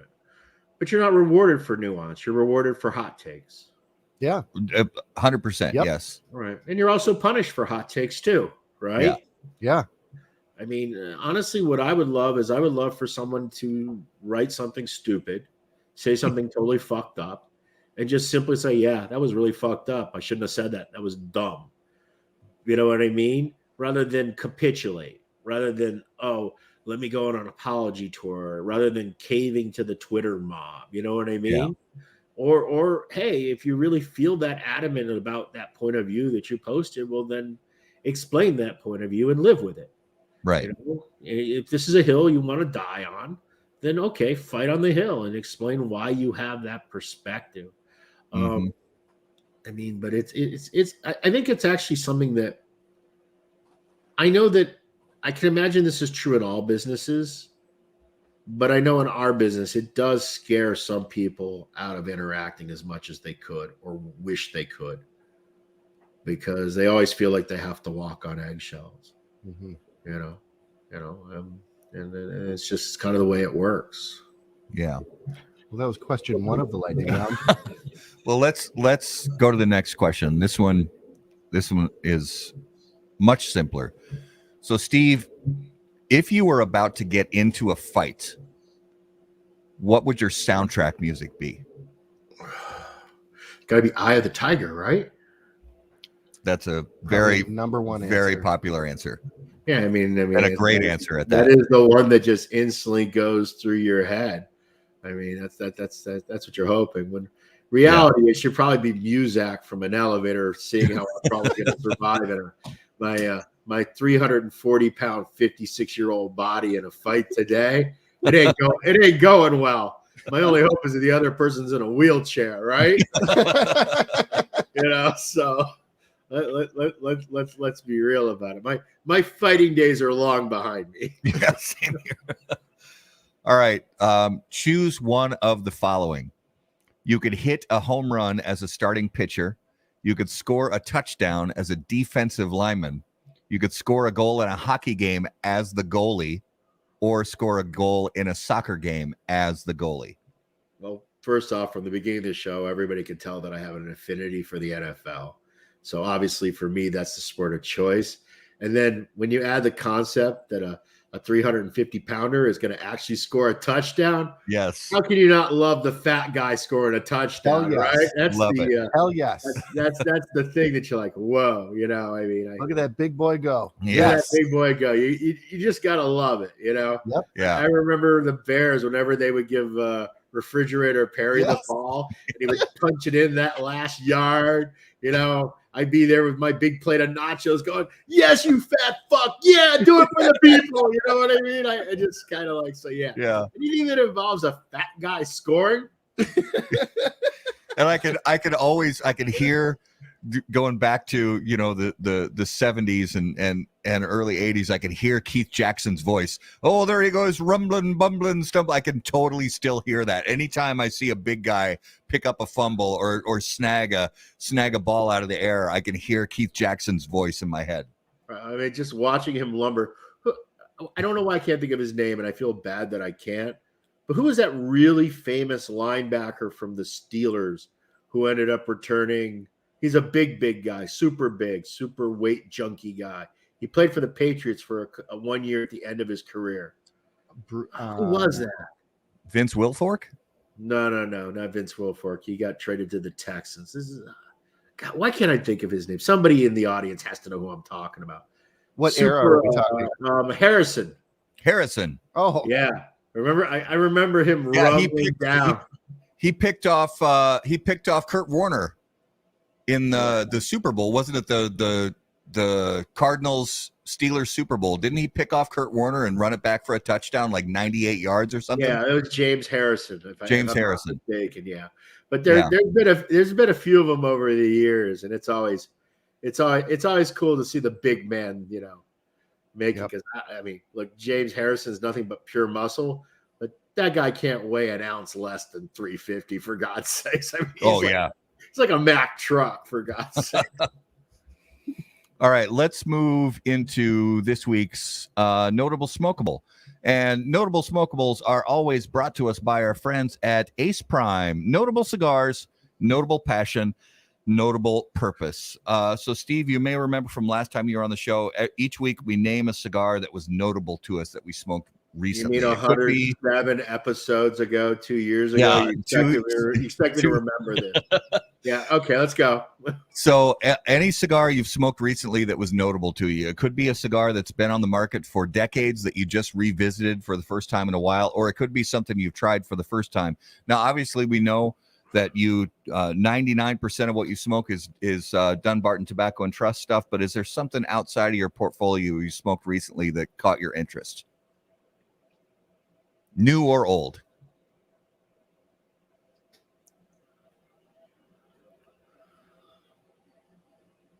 No, not really. Okay. What about something from your own portfolio? I'll tell you what it is. I think just as I get older, I get more jaded.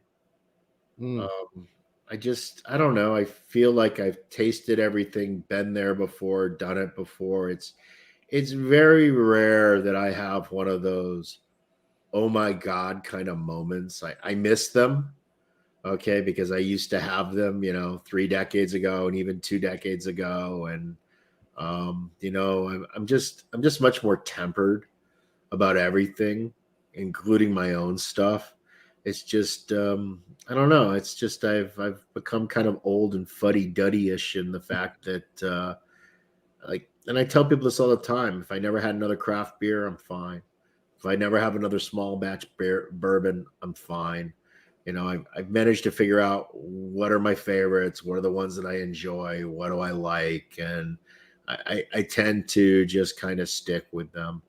I think on the notable side, the sad part is I have had some cigars recently that have been quite notable, but for the wrong reasons. Where I'm like, what the hell is going on here?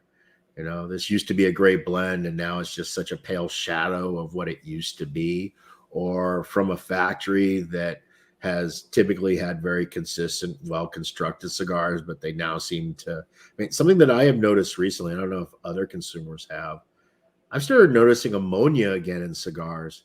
Yes. I have not noticed ammonia in cigars since we got through the boom years and the dreck of the boom kind of filtered its way through the system. But I have literally in the last 3-4 months, I've noticed some like real brands coming off the shelf that are new, that the tobacco is just simply not ready to go.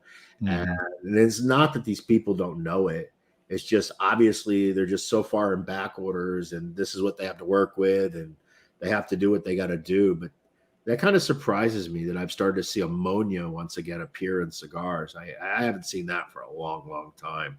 And there's always been some shitty companies, shitty brands kind of stuff.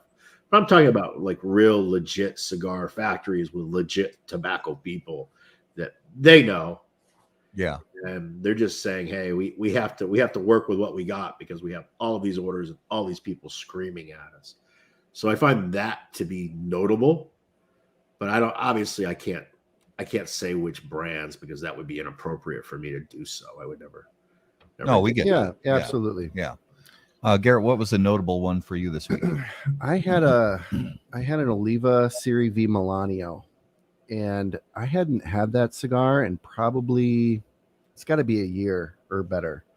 And that's a damn good cigar.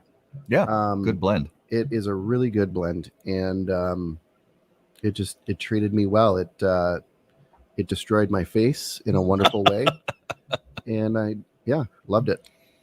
See, and I've talked to a number of people who say that they can't, and this is just my palate, but a number of people I've talked to said that they have to sort of prepare themselves for an Oliva V because for them it's a very strong cigar.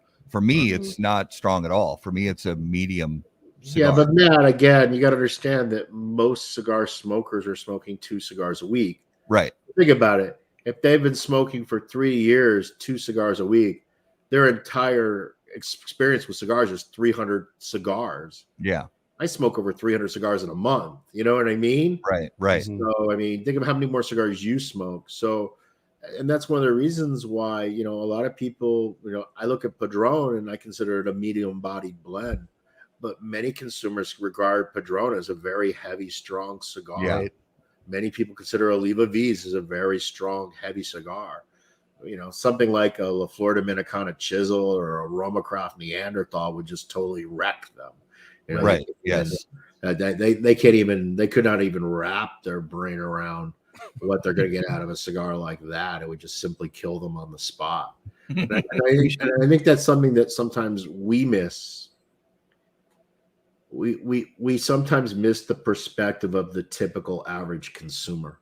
Yeah. And that's why how they view things. When I give recommendations to consumers, I always give the caveat and the sort of qualification that they have to take it with a grain of salt, that these are my preferences. And I smoke a Neanderthal, and I say that's a good kind of medium plus cigar. I smoke a Tricky Traca. I'm smoking one right now, and I say that's a good medium plus cigar, where a lot of smokers would smoke those blends and say, I need a nap. Yeah, for most consumers, Tricky Chaka is an incredibly strong cigar. Yeah. Right. But for the hardcore amongst us, no, they would consider it medium full. Yeah. That's where they'd put it. On a 10-point scale, they'd probably put it somewhere like around a 7.5. Yeah. But for the guy that's living on a diet of Romeo and Monte Cristo and H. Upman and whatever the newest AJ Fernandez is and whatnot, that's a super ball buster kind of cigar for them. So it's always relative to your own experiences. It's like, we all know it. Look, I like hot sauce, but I don't tend to like hot sauce that blows my head off. I tend to be more on the lower end of I want the flavor, I want the spiciness, I want to feel some heat. But when we start getting much above, when we start talking ghost peppers and Carolina Reaper and all that kind of stuff, I want no part of it. It's not for me. Yeah, I'm really happy with a good hot sauce that's made with like a smoked jalapeno, like a chipotle pepper. Yeah. That's kind of where my lane is when it comes to hot sauce. How about you, Matt? What was your notable? My notable, actually, so I was rearranging a couple shelves in my humidor, and I found these Alec Bradley Black Market Tubos that I don't think this was a regular release. I think it was a special release maybe 5 years ago or 6 years ago. It's sort of a long Toro. It's not quite a Churchill. It's not quite a Toro. Huh. And I found a couple of these, and I was like, I forgot I even had them. So I lit one up, and I have to be honest, when that specifically that Tubo sort of Super Toro came out, it just popped on so many different levels of that blend. But I let them sit, because obviously I forgot I had them. I let them sit too long, because that's an example to me of you got to smoke the cigars when they're good. And I think that cigar sat too long. It was still a very good cigar, and it burned great and great smoke output. You're and good saying it was notable in its dullness compared to what you remember it being. Yeah, and that's not on Alec Bradley. That's on me. I just let it sit too long. It lost all of its pop, and I have thousands of Liga Privadas that fit into that category. They're perfectly great cigars that are impeccable tobacco and impeccable construction, but they lack the punch that I remember when they were younger. Not that there's anything wrong with them. They're just, they don't give me the same experience that I used to get. Yeah. So I have one more of those, and I got to smoke it before it basically turns to flavorless. So that was this week's Notable Smokables, brought to you by Ace Prime, improving lives through fine cigars. Visit aceprime.com to learn more. So, giving our viewers and listeners a little idea of some cool stuff we have coming up in the next couple of weeks. First of all, starting with next Monday night. Garrett, tell them what we have. You guys, something really exciting that we are going to be doing starting next Monday. And it's going to be, we haven't decided the frequency of the series yet, but it's going to be a beginner series. We are taking a coworker and friend of mine, Tyler, to a local tobacconist here in the Minneapolis-St. Paul area, and walking him through the humidor and talking about all the, what to look for in a tobacconist, and getting into this hobby. He's never had a premium cigar, and he is all about it. He's excited, cannot wait to do this. And we're going to have some follow-up shows. You know, granted, hopefully it is an experience he will enjoy and start to get into, and then we can kind of follow that story as it develops. Yeah. And it's an experiment. We have no idea how it's going to go. We're hoping that this doesn't go like, and if you're old enough to remember when Geraldo Rivera opened up Al Capone's vaults and it turned out to be a total red herring. We're hoping that we don't get, halfway through the cigar and Tyler's like, yeah, this is terrible. I don't like this. I don't want to do this anymore. But we're going to go with it. Whatever happens, happens. And if it turns out that he enjoys it, then we'll check in on a semi-regular basis and see how he's, learning his way through the humidor and learning his way through, his next couple blends, and we'll see where it goes. We're excited for it. It could be anything. So we're excited for it. And then following up on the 8th, I believe it is the 8th of, I put the wrong date on the page, but I believe it's the 8th of November. It is. We have Mickey Pegg from All Saints Cigars on the show. So Steve, give our viewers and listeners a final reminder. Where is the best place for them to get all the latest up-to-date info on Dunbarton Tobacco and Trust? I guess if you follow my Facebook feed, right? I mean, I tend to post everything there until my friends at Facebook ban me. So I mean, that's really the best place because I tend to share things that are new there and what's upcoming, and I often share too much of my trials and tribulations sometimes. But that's always the very best place, I think.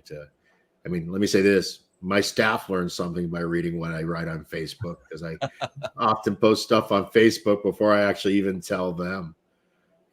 Like, for example, I'm going to tell the audience, expect me back on this show for episode, if my math is correct, 239. I think that'll be my next appearance on HBTC, right? So I'd like to promo that right now. Put that in your calendar. Episode 239. That's my episode. That's 107 episodes away. So I think we'll definitely do it sooner than that. Yeah. But 239 is penciled in. I'm going to hold you to that. But you're actually it'll open also on, be somewhere in between there. You're open on Wednesday, I heard. Yeah. Oh yeah. Actually, am I open? No, I'm open tomorrow. I have a podcast on Wednesday. Oh, it's tomorrow. Okay. Yeah, and then I have another one on Thursday. The one on Thursday though is going to be an interesting one. Well, look, the one tomorrow will be interesting too. But where are you at tomorrow? Thursday is tomorrow. I'm doing an Instagram thing with Melanie Cisco. She's been asking me for months and months, and finally we were able to pick a date where it worked out. And then on Thursday, I'm having a big discussion with the guys from Cornell and Deal to talk about the imminent launch of Stillwell Star, and it'll be kind of a primer episode where I'll really talk in depth about the blends and the smoking experiences that I think consumers should expect out of it, and kind of talk about the makeup. And luckily, Jeremy will be there, who's the master blender of the pipe tobaccos, and I think Shane Ireland is going to kind of serve as the host or the referee. I don't know which term is appropriate depending on how it goes. But I think the Thursday podcast will be I think it'll be an interesting one for anyone that's interested in Stillwell Star. If you're not interested in Stillwell Star, then don't watch it. There'll be no reason to watch it at all. Well, we were grateful to briefly meet Jeremy at PCA. Yeah. Very cool guy, and exciting story about Stillwell Star. Garrett and I each tried one of the 4 blends after PCA, and I think it's a very cool project. I have a feeling there's a lot of consumers that are going to dig it. So yeah, it's good stuff. I think a lot of consumers are going to try it, whether they ultimately dig it or not. I think the thing that I'm really interested in is because we didn't have enough of them at the trade show, everybody was kind of like you. You got, which one did you end up getting, Matt? So I smoked the Navy and Garrett smoked the English. Right.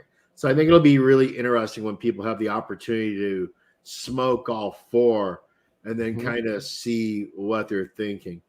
Oddly enough, the one that right now is personally my favorite is the Bayou, but also the Bayou is the one that I think it's the most difficult to detect the pipe tobaccos in, because it's based around a vapor blend, a Virginia Perique blend. And for pipe smokers out there, they all know that's kind of like a very common blend that's kind of considered that easygoing, all day long style of blend. But it does provide a really unique, the Virginias in it provide a really nice kind of what's the word I'm looking for?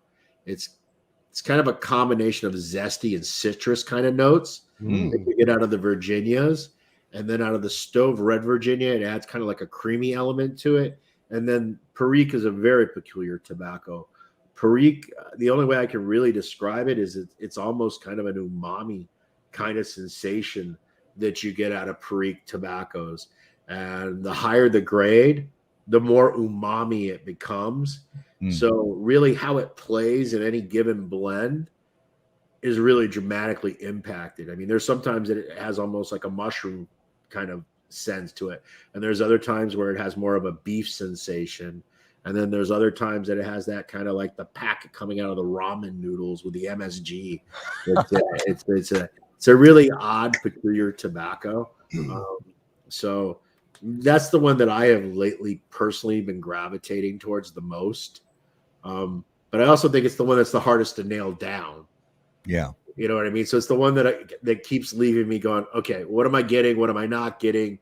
Can I really sense it? You know what I mean? So that may be the reason why I keep revisiting that one more frequently than the others. Well, and I can say for the Navy blend that I smoked, the subtlety was what it sounds weird to say it this way, but the subtlety is what I noticed the most, is the fact that it smoked like a cigar. And we mentioned before we went live that it's a cigar that I had to really pay attention to the pre-light and to toasting it for a long time. It smoked like a cigar, but there were extremely subtle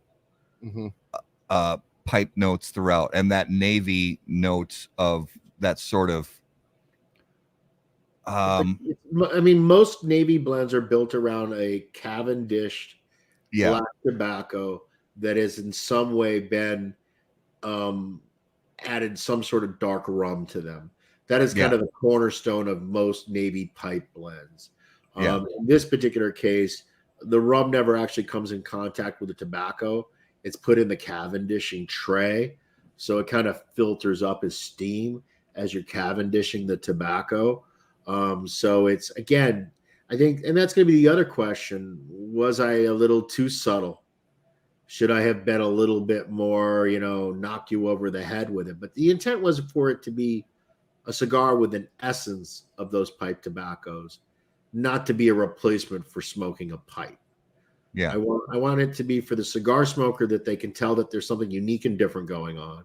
Right. And I want it to be enough that for the typical pipe smoker who regularly smokes pipe to be able to go, oh yeah, I see how this is a Navy blend. Yeah, I see how this is an English. I get those sensations that I get those aromas, I get those tasting notes. But in the end, it's cigar first.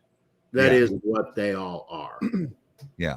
And I think one of the biggest questions is going to be on the aromatic, because the aromatic pipe tobaccos I like to smoke are the lightly cased ones, the ones that are more subtle, the ones that aren't super syrupy or super sugary or super vanilla or cherry or whatever. I like a much more subtle style of aromatic.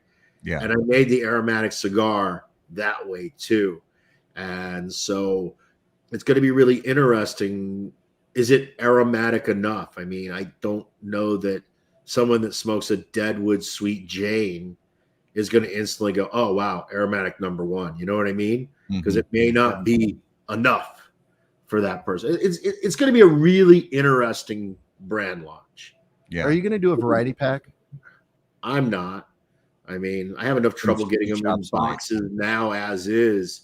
I mean, so, and I just assume that many retailers are just going to do that themselves. They're going to take one out of each of the four boxes and sell them together.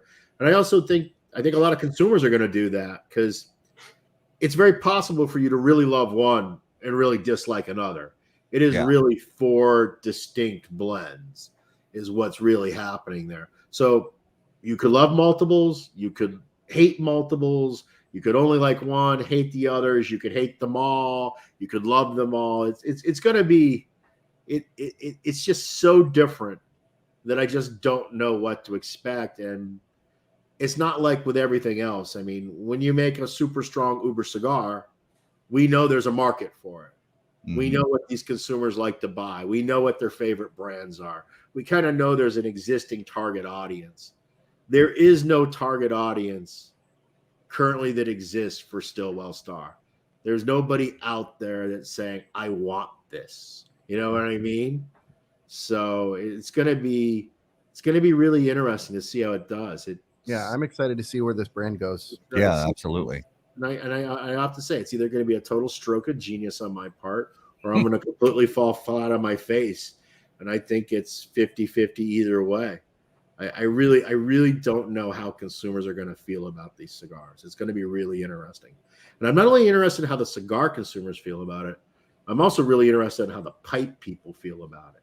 Oh, yeah. Right. And because, there are a lot of pipe smokers that smoke an occasional cigar. Yep. So there is that crossover. And there are people like me that are cigar smokers first, but smoke pipes. And look, the reason I got into pipe smoking was because when I was enlisted in the Navy, I couldn't afford to smoke these cigars. They were too costly. Yeah. But you could afford to smoke a pipe because the tobacco just went so much further.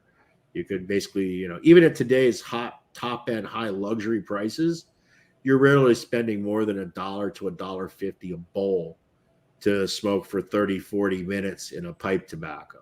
The problem is you have to be adept as a pipe tobacco smoker in order to get any sort of enjoyment out of it. And then that's the major hurdle, that most people try to smoke pipe, but they give up on it way, way too soon because they just can't figure out how to keep it lit. Yeah. They can't figure out how to prevent that severe tongue bite that actually makes it really, really painful. Right. But when I was enlisted in the Navy, I had no choice but to figure it out because I couldn't afford to smoke, 2-3 cigars every day. It just wasn't in the equation. Well, and for me, that's why I own one pipe and I smoke it 3 times a year, 4 times a year. It's pretty rare for me. It's more, cigars is the absolute overwhelming majority of the tobacco I consume. And it's, but I think the project is exciting, and I know tons of consumers are excited for it. I know we're excited for it. Yeah. And Steve, thank you so much for, I know it's been an insane time for you right now, but thank you so much for giving us some of your time on this Monday night. No, absolutely my pleasure. For the record, we said this was going to go 1 hour, and by my looking at this, we went 2 hours and 12 minutes. So Yes, that is correct. Which is okay. Hey, So if you wouldn't mind just hanging out in the green room when after we close out the show, say a proper goodbye. And we thank you so much for your time. I want to say thank you to everyone that listened. And in case you're not bored, you can hear me in 2 more nights, and then you can hear me the night after that. There but then you go. I promise I have stopped saying yes to podcast requests. So I don't think I have another one on my calendar until November 18th. So there will actually be a whole 3 weeks of my fat head not being in a podcast. Yeah, it's gonna be great for the viewers. So for the viewers, when you're missing seeing Steve on a podcast, just go back and rewatch How About That Cigar episode 132. Yeah. And mark down episode 239. Mark it down in your calendars. I don't have a date for it yet, but mark it in your calendars. It will happen.